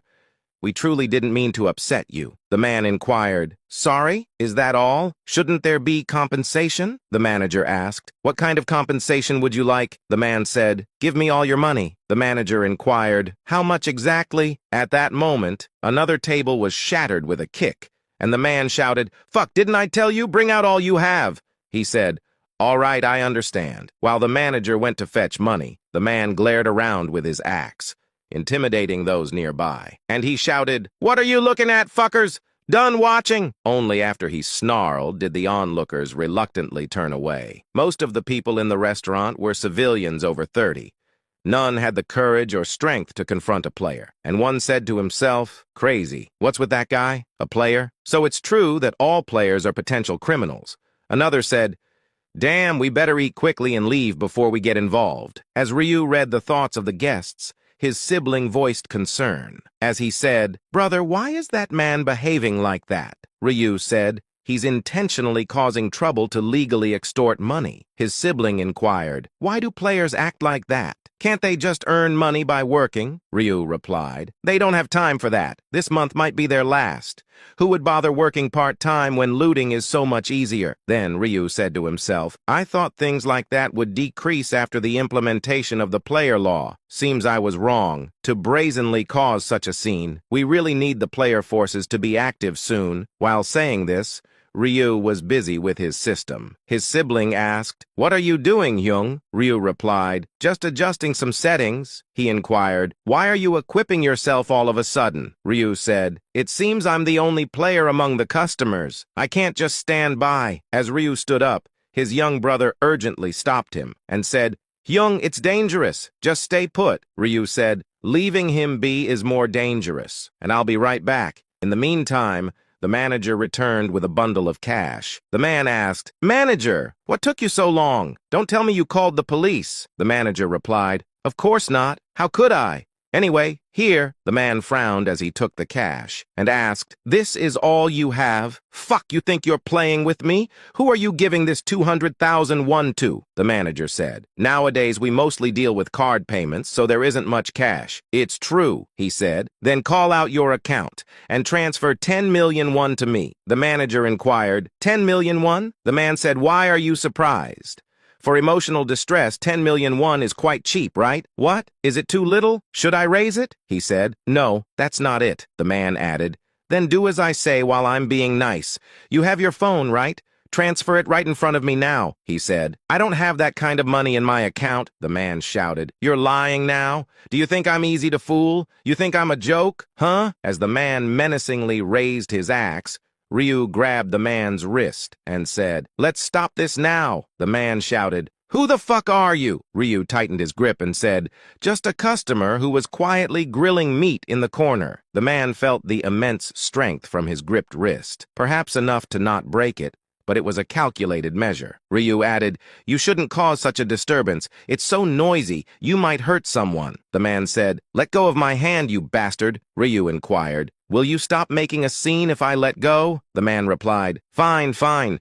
Just let go already." As pressure was applied as if to almost break it, the man's expression became desperate. Of course, Ryu had no intention of actually breaking the man's wrist. He merely intended to intimidate and drive him away. However, that was just Ryu Min's wish, and reading the man's thoughts revealed he had no intention of leaving quietly. Then the man shouted, "Let go, fucking bastard!" Ryu inquired, "Even if I let go, you're not planning to leave quietly, are you?" The man said. "So what? What are you going to do about it?" Ryu said, "We'll just have to wait for the police to come then." But suddenly, the man grabbed another axe with his free hand and shouted, "Just die, you fucking bastard!" As he swung the axe aiming for the head, Ryu noticed a shield materializing in front of him. The axe bounced off the shield, and Ryu released the man's wrist and turned his head. A familiar woman appeared, leading a fairy. She was none other than Seo Arin. The murmurs among the people grew louder with the arrival of Seo Arin, and they said, "Isn't that actress Seo Arin? Wow, amazing. She's so pretty." Even the man causing the scene was momentarily flustered by the sudden appearance of a celebrity. Seo Arin inquired, "Are you okay, Ryu-min?" Ryu replied, "Ah, yes, thank you." She said, "Please leave it to me and step back." Seo Arin, who had blocked the man's attack with a fairy's protective shield, turned her gaze away. Ryu was internally surprised by this. Even though it was their first meeting, Seo Erin was watching the opponent with sharp eyes. Ryu said to himself, she's showing hostility because he's a criminal player. Was it because of the betrayal by the actors she trusted before? Just by looking into her eyes, it wasn't the Seo Erin he used to know. Seo Erin, who had also summoned a golem, warned the man and said, "Will you continue, or will you willingly go to the police station?" The man inquired, "Why would I go to the police? I haven't committed a crime." She said, "The crime you've just committed is clearly visible. Property damage." He said, "This table? I didn't do that." People said, "You did." As voices rose around him, the man's face trembled and shouted, "Are you crazy? How dare you, mere civilians?" Seo Erin added, "It's not just property damage. Didn't you try to kill someone just now?" He said, "Kill? Who's killing?" "It was just a threat," she said, "pulling out an axe and calling it a threat? If I hadn't intervened, what would have happened? You might have ended up hurting someone if not killing him." Ryu said to himself, "Rather that bastard would have been hurt, not me." Ryu wouldn't have taken a hit from such a lowlife. He would have avoided it on his own, but showing off his power wouldn't have been beneficial, so Ryu remained quiet. He intended to leave it to Seo Erin for now. Then Seo Erin inquired, "What do you say? Isn't this enough reason to go to the police station?" Unable to find a rebuttal, the man cursed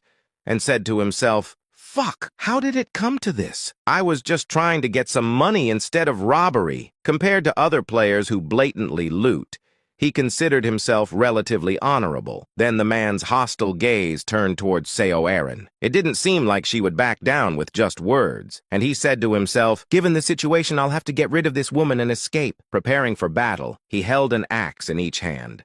3 pesky fairies and 2 golems seemed manageable. But then he belatedly noticed that Seo Erin had one more summon, and he inquired, "What's that?" At that moment, a knight in armor stood in front of him, wielding a sword. At first, he thought it was a human, but realizing that where there should have been eyes, there were only flickering blue flames, he recognized it as a summon. It was a soul knight, a new summon Seo Erin had obtained at level 40. The man said to himself, "Fuck, all these are her summons." Ryu said to himself, "I knew Seo Erin was a summoner from the articles, but I didn't expect her to have this many forces." The man tried to calm himself and said, "Don't be scared. No matter how many summons there are, killing the summoner ends it all. She's probably level 40 and an expert rank like me. She can't be that strong." Planning to catch her off guard while talking seemed like a good idea. With that thought, the man asked, "You want to get noticed as a celebrity, so why don't you mind your own business and carry on with your day?" Seo Erin replied, "I'm a regular customer here. How can I watch you ruin the owner's business? I absolutely can't."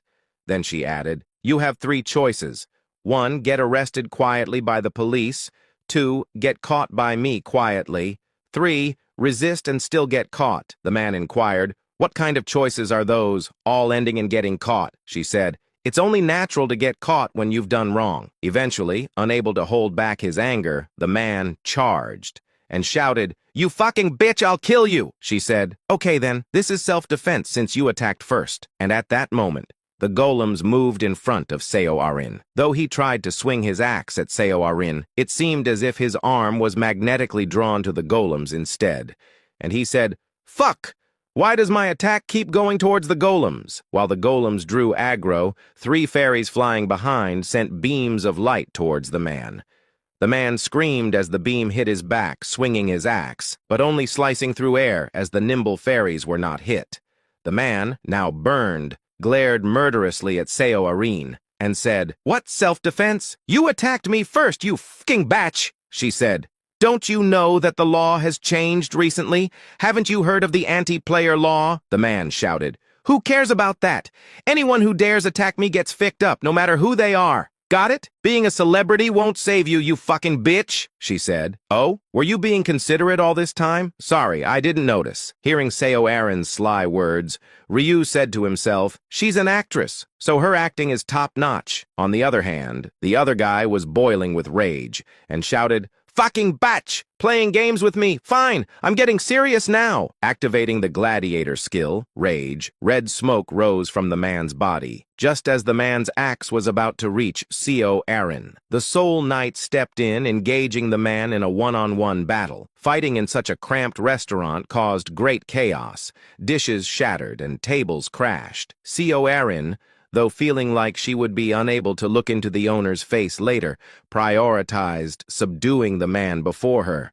Eventually, as the knight's sword touched the man's throat, he raised his hands in surrender and said, "I give up. I admit defeat. Please don't kill me. Please," she asked. "You admit you were at wrong?" He replied, "Yeah, I was at wrong. I'll compensate for everything." She added, "Compensation is a given, but you must also obey the law." Then C.O. Aaron pointed towards the door with her chin. The police, having been called by the owner, were waiting at a distance for the situation to conclude. She said, "Officers, we've caught a criminal player here." The officer said, "Thank you for your cooperation, Ms. S.E.O. Aaron." She inquired, "It's nothing. Would you like me to accompany you to the station just in case?" He said, "That would be appreciated. We need you for the report at the station anyway." She said, Then please give me 3 minutes. I have some things to wrap up here." He said, "Sure, we'll wait." Having received permission, C.O. Aaron approached Ryu and said, "Mr. Ryu-min, I'm sorry. As you can see, we won't be able to have our meal." Ryu said, "No, I'm the one who should apologize. It's my fault you got involved in this mess." She said, "There's no need for you to apologize. Players like him need to be taught a lesson.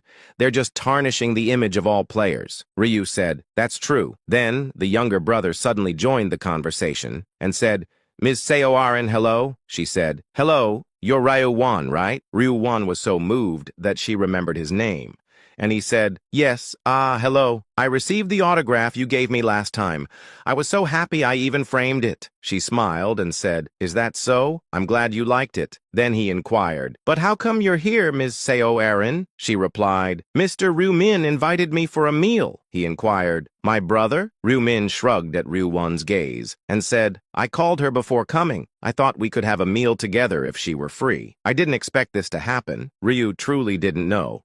Even if he could foresee the future, it was only 7 seconds ahead. C.O. Aaron said, "Anyway, we'll have to postpone our meal." Ryu said, "Seems so." She added, "Then I'll be going ahead, Mr. Ryu-min. See you next time." Ryu said, "Again, I'm sorry for dragging you into this mess." C.O. Aaron smiled lightly and said, "It's okay." On the way to the station, C.O. Aaron thought about Ryu-min, who, despite not being particularly strong in combat, stood up to the criminal. And she said, "He's braver than I thought." Seeing this unexpected side of him, C.O. Aaron saw Ryu-min in a new light, unbeknownst to Ryu, of course. On the other hand, Ryu Wan asked, "Hyung, why did you call Ms. C.O. Aaron?" Ryu replied, "You like Ms. C.O. Aaron, right? I thought it might cheer you up to be with her. I never really expected her to come, though." Ryu Wan looked at his brother with a moved expression and said, "I didn't know you'd go to such lengths for me. Thanks." Ryu said, "Of course I'd do anything. You're my only brother." The brothers smiled at each other. Their meal was ruined because of the troublemaker,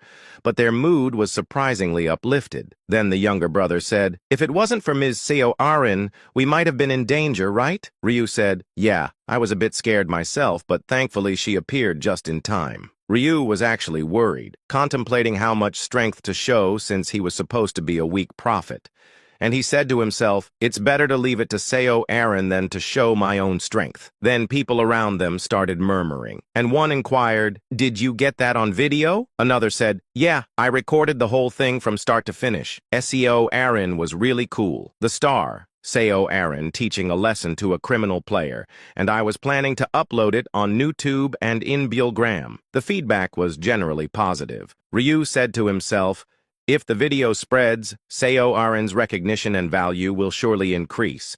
And at least I'm glad my brother's mood improved." Thinking of sending C.O. Aaron a thank you message for willingly coming out for a meal later, he left with his brother. After some time, Ryu-min nodded as he read the articles about C.O. Aaron. Actress C.O. Aaron, gone viral, teaching a lesson to a criminal player surpasses 1 million views in a week, Seo Aaron, who detests criminal players, an exclusive interview with her, and he said, as expected, the video spread and her popularity skyrocketed. Seo Aaron, already popular among men for her pretty looks, often attracted jealousy from women. However, this incident made her a girl crush, attracting female fans too. Then Ryu said, "It wasn't intentional, but it's all thanks to me, isn't it? And if I hadn't called her on that day, Seo Aaron wouldn't have gained such popularity. So maybe it's time to ride the wave and use Seo Aaron as a promotional model for the player squad." In fact, leveraging her current popularity to promote the player squad could create a positive effect and synergy for players, and it would be a bonus to increase the reputation of the Black Scythe, the squad leader. Ryu added, "I'll have to propose it to Seo Aaron later. Of course, the proposal would have to come from the Black Scythe, not me. But I need to get a call from Yamti first." As he waited eagerly, Ryu's phone vibrated. It was the call from Yamti he had been waiting for. Ryu said, "Hello, yes. How did it go?" She said, "I've taken care of everything you asked for, Master." Ryu inquired, "Does that mean the establishment of the player squad is complete?" She replied, "Yes, Master. You, as Black Scythe, have been appointed the squad leader, and arrangements have been made with the police chief, and you will allowed to wear a mask. Recruitment for the squad members is also complete. I will send you the detailed schedule and location via text." Ryu said, "Good, well done." After finishing the call, Ryu's lips curved into a smile, and he said the time had come to unveil the existence of the player squad to the world. In CPF's temporary gathering spot, an officer called Kang Si-hyuk saw 5 people sitting and looking at their phones, and he said, "Ah, hello, I'm Kang Si-hyuk, a 28-year-old junior officer transferred from Gangnam Police Station." One said, "You don't need to be so formal. We're all junior officers here." Another said, "Nice to meet you. I'm Min Tai-soo from Daegu Central Police Station. I'm 29. Another said, "I'm Hwang Man-gi from Gurian-chong Police Station. I'm 28. From the introductions, it was clear they came from all over the country. Then one said, "This is an opportunity for us. When else would we get to work in such a special unit?" Another said, "Exactly. I was complaining, when will I ever do some proper police work? And then this opportunity came out of nowhere. It's ironically fortunate to have become a player, isn't it?" Another said, "A unit to eliminate criminal players. Wow, isn't that just cool? And I heard we only kill when it's dangerous, not outright elimination." One said, "The world has changed so much. To think that conservative government officials would allow summary execution, and that must mean the world has become extremely dangerous, right?" Then one inquired, "But players will be halved anyway, right? Why bother creating such a unit if they're going to disappear on their own?" One said, "Threat remains a threat, even if the number of players decreases." Suddenly one asked, "By the way, who will our commander be? Anyone heard anything?" Another inquired, "Do we even have a commander?" One said, "Well, there has to be, since we're a unit." One added, "I thought we were going to elect one among us." Another laughed and said, "How? By playing rock, paper, scissors." One said, "Probably a commissioned officer from the police academy." The members were curious about who would lead them. They were only told to gather here by 8 p.m., without further details. Then one said, "I hope it's not some old fart." Another said, "It won't be. If it's a player, they'll be under 29, just like us." One inquired, "Why are you guys assuming the commander is a player? It could be a civilian." One replied, "Nah, that doesn't make sense. The members are players, but the commander a civilian? How would they manage to control us then?" While they correctly assumed their commander would be a player, they knew nothing beyond that. But suddenly they heard someone saying, "You all are it." Heads turned at the voice of a newcomer, and a man appeared out of thin air wearing a white mask and looked at them.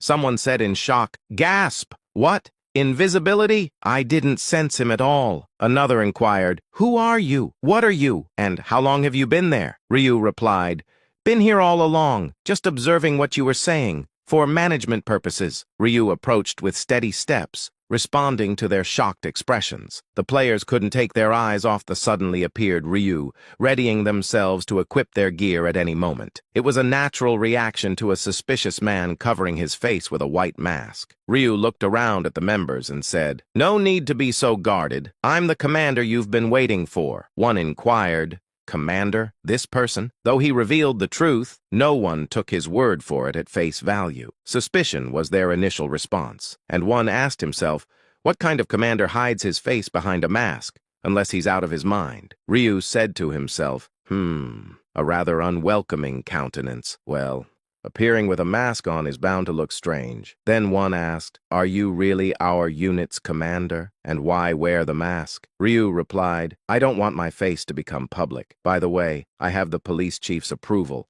so don't even think about making a fuss. The members inwardly sighed, and some of them were already internally lamenting having such an odd commander. And one said to himself, why does he feel the need to hide his face, as if he's some kind of celebrity? So, it's okay for us to have our faces known? This is just ridiculous. Ryu managed to plant a not-so-favorable first impression, but it didn't matter to him, and he said to himself, what these guys think of me isn't important.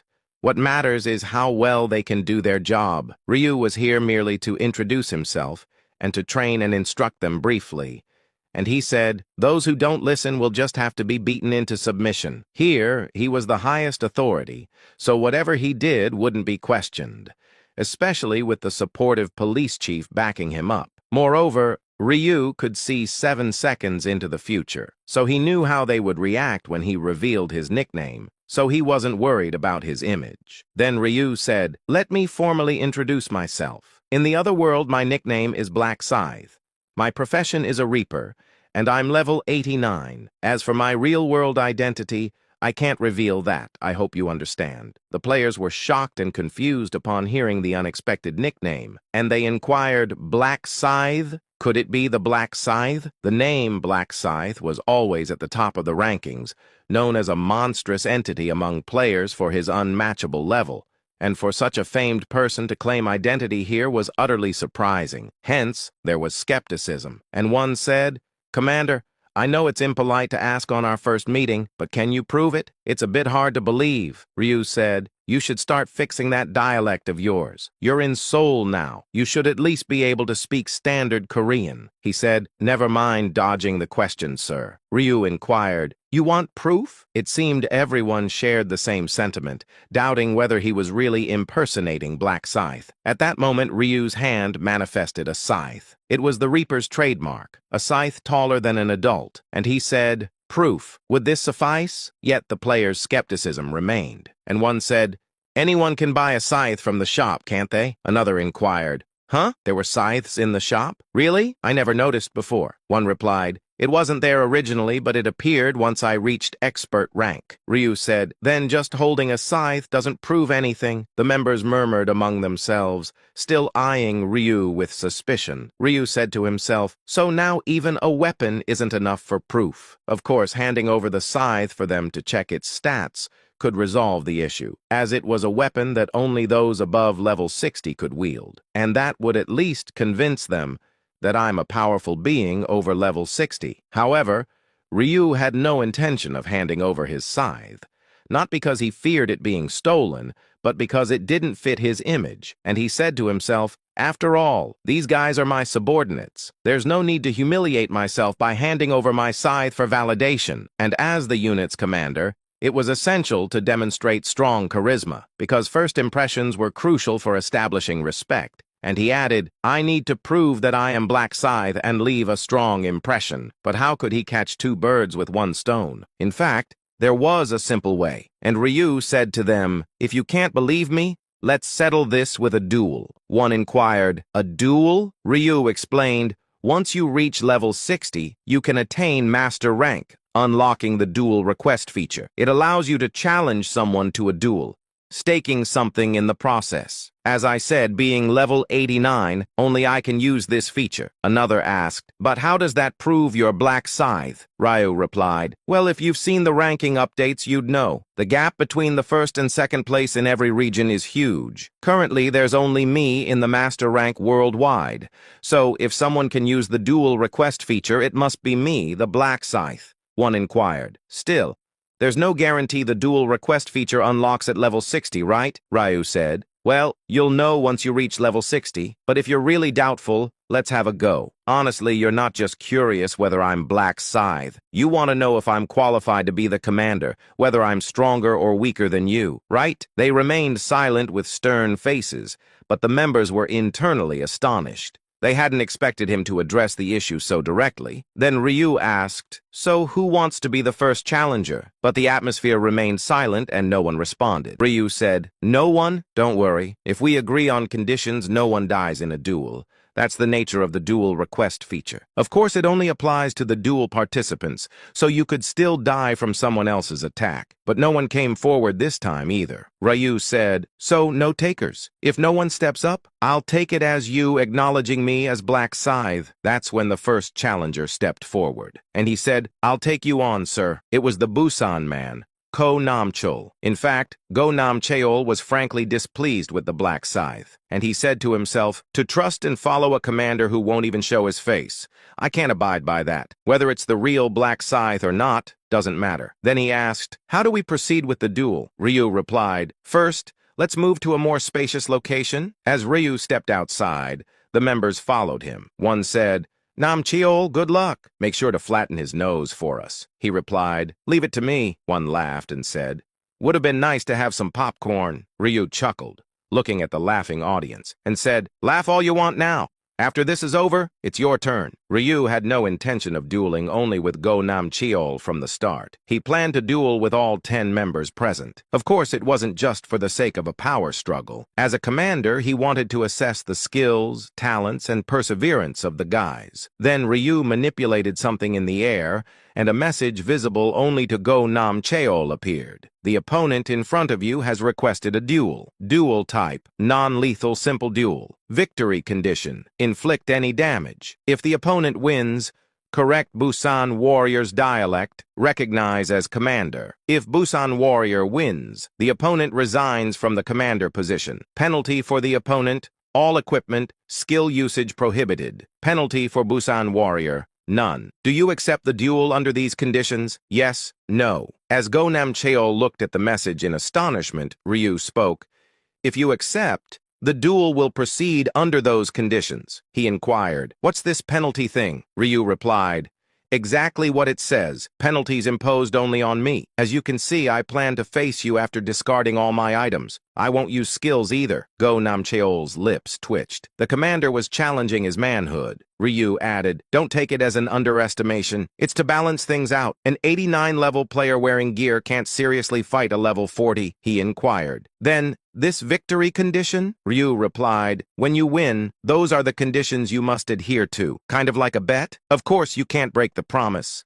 The system will force your actions as soon as you accept." Go Namcheol considered the scenario where he won, and he said to himself, "If I win, he'll resign from the commander position, and it's doable. No matter how high his level, you can't ignore the advantage of equipment. In fact, simply calculating stats, an 89 level without gear is similar to a fully equipped level 40. Actually, the level 40 might even be higher." Thus, Go Namcheol was confident, as his equipment was second to none, and he said to himself, "Most of my equipment is rare. I even have a unique item. And even if his level is high, without equipment, his stats will be significantly lower. Then there's no way I'll lose." With that thought, Go Namcheol confidently accepted.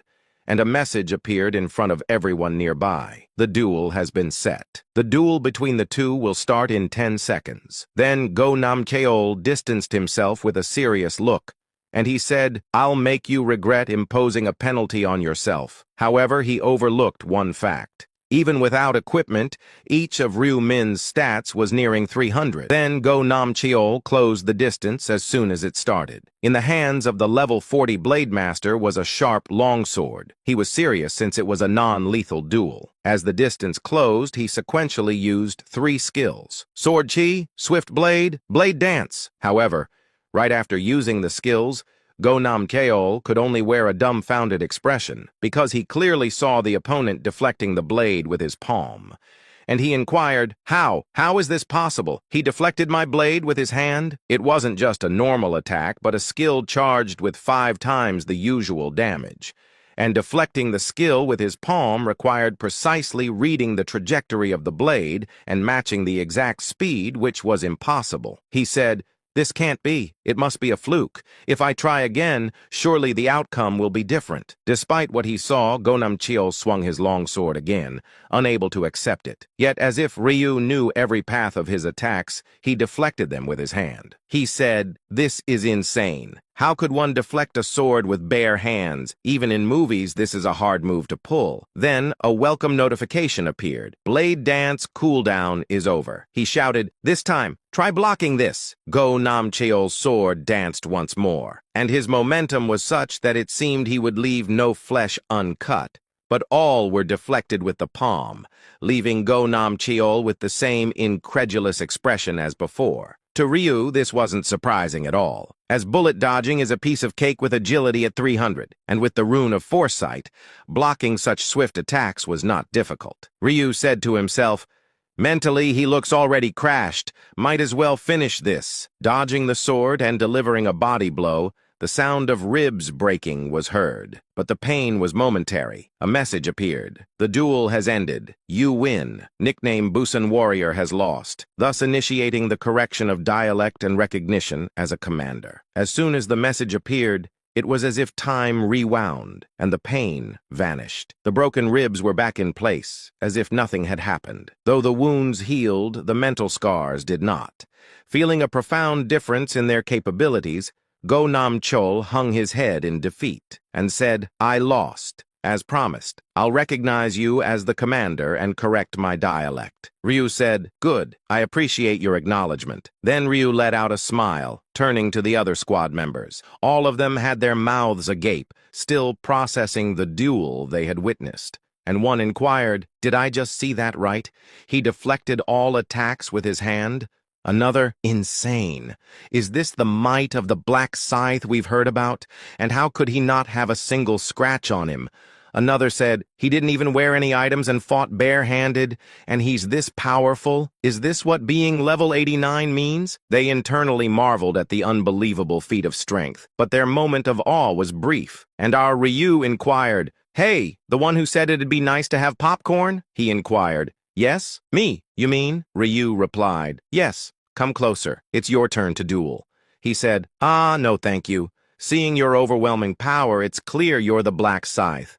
Ryu said, Already disobeying your commander? I don't like repeating myself." The man said, I'll come." With a reluctant heart, the squad member approached Ryu. Ryu looked to the other, said, "Everyone else, stand by. You'll all have to face me one-on-one after him." The faces of the squad members fell. After that, Ryu dueled with each of the 10 squad members, displaying a ghost-like skill by deflecting attacks with his palm, just as he did with Go Namcheol. And as a result, the squad members couldn't even look Ryu in the eye. And no matter if they used skills, fakes, changed their attack patterns, whatever they did, he blocked everything with his bare hands, leaving them with a sense of helplessness beyond imagination. Then Ryu said, "You all worked hard dueling. It must be tiring, so sit and rest." The squad members looked at Ryu with eyes full of reverence. Though his face was hidden behind a mask, it was clear that their commander hadn't sweated a single drop, and one said to himself, "He's a monster, really. Even without items, we stood no chance, and the #1 rank is truly beyond reach." Then Ryu asked, "Since I won the duels, you all recognize me as the Black Scythe, right? I suppose this proves my qualification as a commander?" They replied, "Yes." Although they acknowledged him, he still dampened their spirits and earned their resentment in the process. But it was too early for resentment. And Ryu added, "Now everyone, sit and listen to what I have to say." Starting with Go Namcheol, he inquired, "Me?" Ryu said, "Movement, judgment, momentum, everything is good, but your skill utilization is lacking. Blade Master's skills aren't meant to be used that way. You applied Sword Chi and Swift Blade buffs before using Blade Dance, but those buffs don't affect the skill. It only causes a delay in executing the skill. So you should have used Blade Dance first, or applied the buffs and waited for the right timing to use the skill. Personally, I recommend changing your attack pattern to the latter. Using Blade Dance when retrieving the sword helps reduce delay." Ryu added, "Next, Huang Mangi. As a gladiator, your movements are good, but you rely too much on rage skills and neglect defense. Lowering your weapon below your chest during combat is like asking to be killed or surrendering. It's not just carelessness. It's a habit that needs changing. Then Ryu said to the next person, then Kang Si-hyuk. In terms of skill utilization, judgment, and combat sense, you're superior among the squad members. You mix skills with fakes well. However, you give up too easily after gauging the opponent's strength. I understand, but I wish you'd show more perseverance at least until you've tried. That's regrettable. Kang Si-hyuk responded sincerely. Ah, thank you. I will correct it. Meanwhile, the squad members were all stunned, and they said to themselves, he knew our names and jobs without us telling him? But that wasn't the surprising part. It was expected for the commander to know his squad members. What truly amazed them was something else, and one said to himself, he didn't duel just to assert dominance, but to provide feedback. Wasn't this all just to establish discipline? They hadn't expected the duels to carry such intentions. It felt like receiving an unexpected gift. At the same time, the squad members' perceptions shifted. Until a moment ago, their eyes showed loss and resentment. Now, they looked at him with admiration and fondness, and they realized the man known as the Black Scythe wasn't just about brute strength. Then Ryu said, this duel was to reflect on your shortcomings and learn. Well, looking at your faces, it seems there's no need to worry. Shall we then move on to theory lessons? They said, yes, Commander, please teach us. Ryu grinned and said, we are a 5-minute standby team, waiting here and immediately deploying upon receiving a report.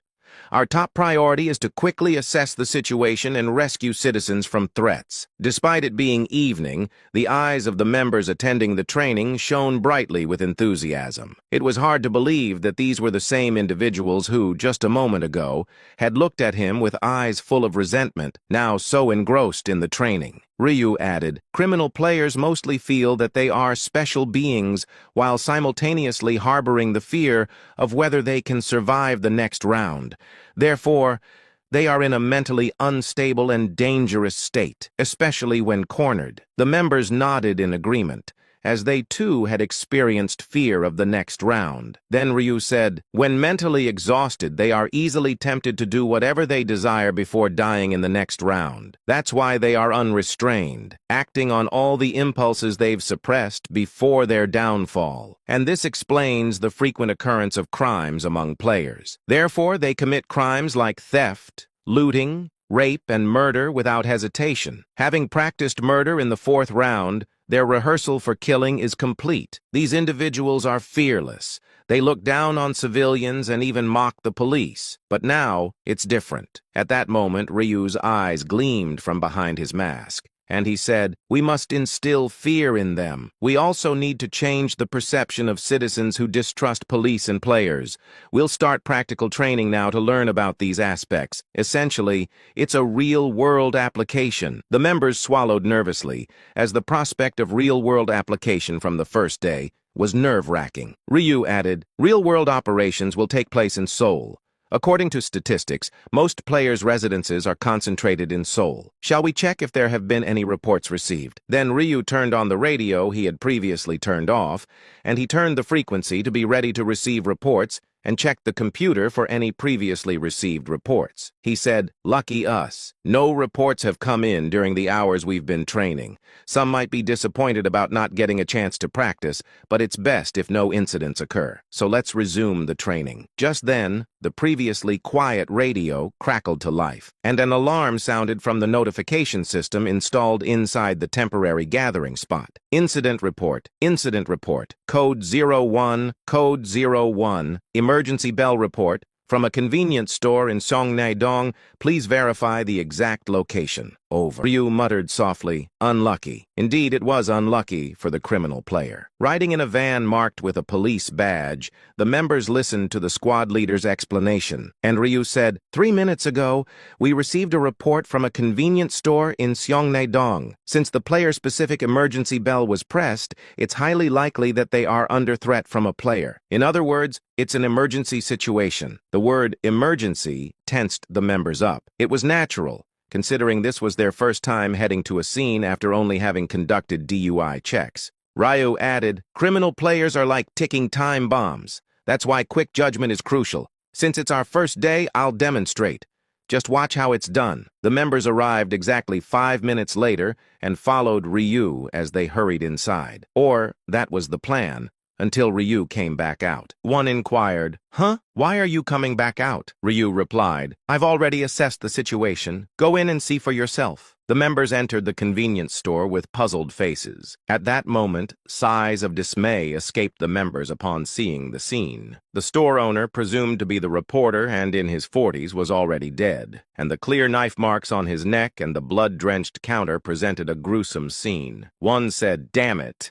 To harm an ordinary person who has no power. Where did this bastard go?" The infuriated members looked around, but no sign of anyone was evident in the convenience store. And judging by the opened cash register, it seemed the culprit had extorted money from the owner before killing him and fleeing. Grumbling, the members who stepped outside looked around and approached Ryu, and one said, "Commander, we've checked the crime scene." Ryu inquired, "All right, have you assessed the situation?" He replied, "Yes. The person presumed to be the owner is dead, and the culprit seems to have disappeared. But how did you assess the situation so quickly?" Ryu said, "Upon entering, I saw a 40s civilian presumed to be the owner dead at the counter, and there were no signs of life detectable by presence detection. That alone was enough to conclude the culprit had killed and fled." One inquired, "Shouldn't we look for evidence about the criminal, like checking the CCTV for their appearance?" Ryu replied, "The culprit isn't just any criminal, they're a player. A walking time bomb that fled in a critical situation. We don't have the luxury to leisurely collect evidence. Another victim could emerge at any moment." There was no denying his words, and another asked, "Then what do we do now? We don't have any information on the criminal." Ryu replied, "We do have information. The situation indicates the culprit fled in haste, probably their first time killing a civilian, not a very clever individual either." He inquired, "How can you tell?" Ryu said, "Firstly, there's no cash in the cash register. It indicates money was the motive. Even after achieving their goal, the culprit killed the owner, probably out of fear of being reported. But even after killing to prevent a report, the culprit stupidly forgot to clear traces. Why do that? Probably panicked after killing someone, meaning they're not used to such acts. A rookie. It was likely their first time killing a civilian." The members were astonished by the rapid judgment based on a brief observation, and the more they learned about their squad leader, the more impressive he seemed. Ryu asked, "Where would a rookie criminal who killed a civilian run to?" Then Ryu walked towards the alleyway next to the convenience store, and he said, "Rather than the open main road, it's likely they fled into such alleyways. They would have wanted to escape into the dark to avoid being seen." One said, "So if we follow the alleyways, we might find them?" Ryu said, "Exactly. This is where area search skills come in handy. Shall we start with that?" At that moment, Ryu used one of the common skills, area search. It displayed the surroundings within a 500-meter radius like a mini-map, and a map window appeared in front of Ryu's eyes, visible to others as well. Many red dots, seemingly representing life forms, were visible on the map, and among them, one was uniquely moving. Then Ryu said, "Look, you can see someone running through the alleys on the map, can't you?" One said, "Yes, really." Ryu added, "This individual is likely the criminal, so let's catch them before they get away." They said, "Yes, understood." The members followed Ryu into the alley, but the distance quickly widened until Ryu's figure disappeared from sight. It was like comparing a car to a bicycle. One inquired, What? How can he be this fast?" Another said, "We can't catch up at all, and the more I see, the more impressive he is." Since they lost sight of him, they had no choice but to rely on the area search skill. And members with the skill followed the map, chasing Black Scythe. Soon, the members saw Black Scythe and the suspect in a standoff in the alley, but the suspect had a person's neck in his grip, and he said, "Don't come any closer, damn it!" The woman said, "Please, save me, please." Seeing the man holding a dagger to the woman's neck, the members were certain that this was the bastard who killed the store owner and fled. The man shouted, "What are you guys? Why are you following me? Come any closer and I'll slit this bitch's throat." The members hesitated, as a wrong move could lead to a hole in the woman's neck. Then one said, "Hey, listen, sir, calm down," and the man interrupted his words and shouted, "Sir, my ass! Do I look like a sir to you? Huh?" The criminal, spitting with excitement, seemed to be in a bad mental state, and he looked at Ryu and said, "What's with that guy wearing a mask? Why is he looking at me without saying anything? Are you their friend?" "No, I don't care," "Put down your weapons, all of you," the woman said. "Please, save me!" The man shouted. "Hey, you, bitch, shut up! Keep nagging and I'll stab you right now." At that moment, the man's head blasted like a rocket, as Ryu's scythe, extended like a whip, precisely cut the criminal's head. Quickly, with no time to react, the woman, terrified at the sight of the corpse, crawled away in horror and said, "Save me." Ryu retrieved his scythe, showing no mercy in killing the criminal. His coldness left the members speechless. Ryu asked the woman, "Are you okay?" She replied, "Yes, yes." Ryu said, "Don't worry, you're safe now." After comforting the trembling woman, Ryu turned to the members and he inquired, "What's wrong? One said we didn't expect you to kill the criminal without attempting to arrest." Ryu said, "According to the player crime law, there are two cases where immediate execution of a criminal player is allowed. One is for criminals who have committed serious crimes like murder, robbery, and rape. The other is when they pose an imminent threat to civilians. He qualified for both. Killing the store owner is circumstantial, but matching the CCTV footage with his clothes would prove it. Even if not, he was already a target for immediate execution the moment he threatened a civilian." Ryu added, "On the scene, quick judgment is crucial. The speed at which you apprehend criminals can prevent further victims. It's the same now. Had I not intervened, there could have been a second victim, right?" The members couldn't argue. As if Ryu hadn't pursued, the woman might have died simply for crossing paths in the alley. Then Ryu said, "It was too dangerous to capture him alive. Immediate execution was necessary.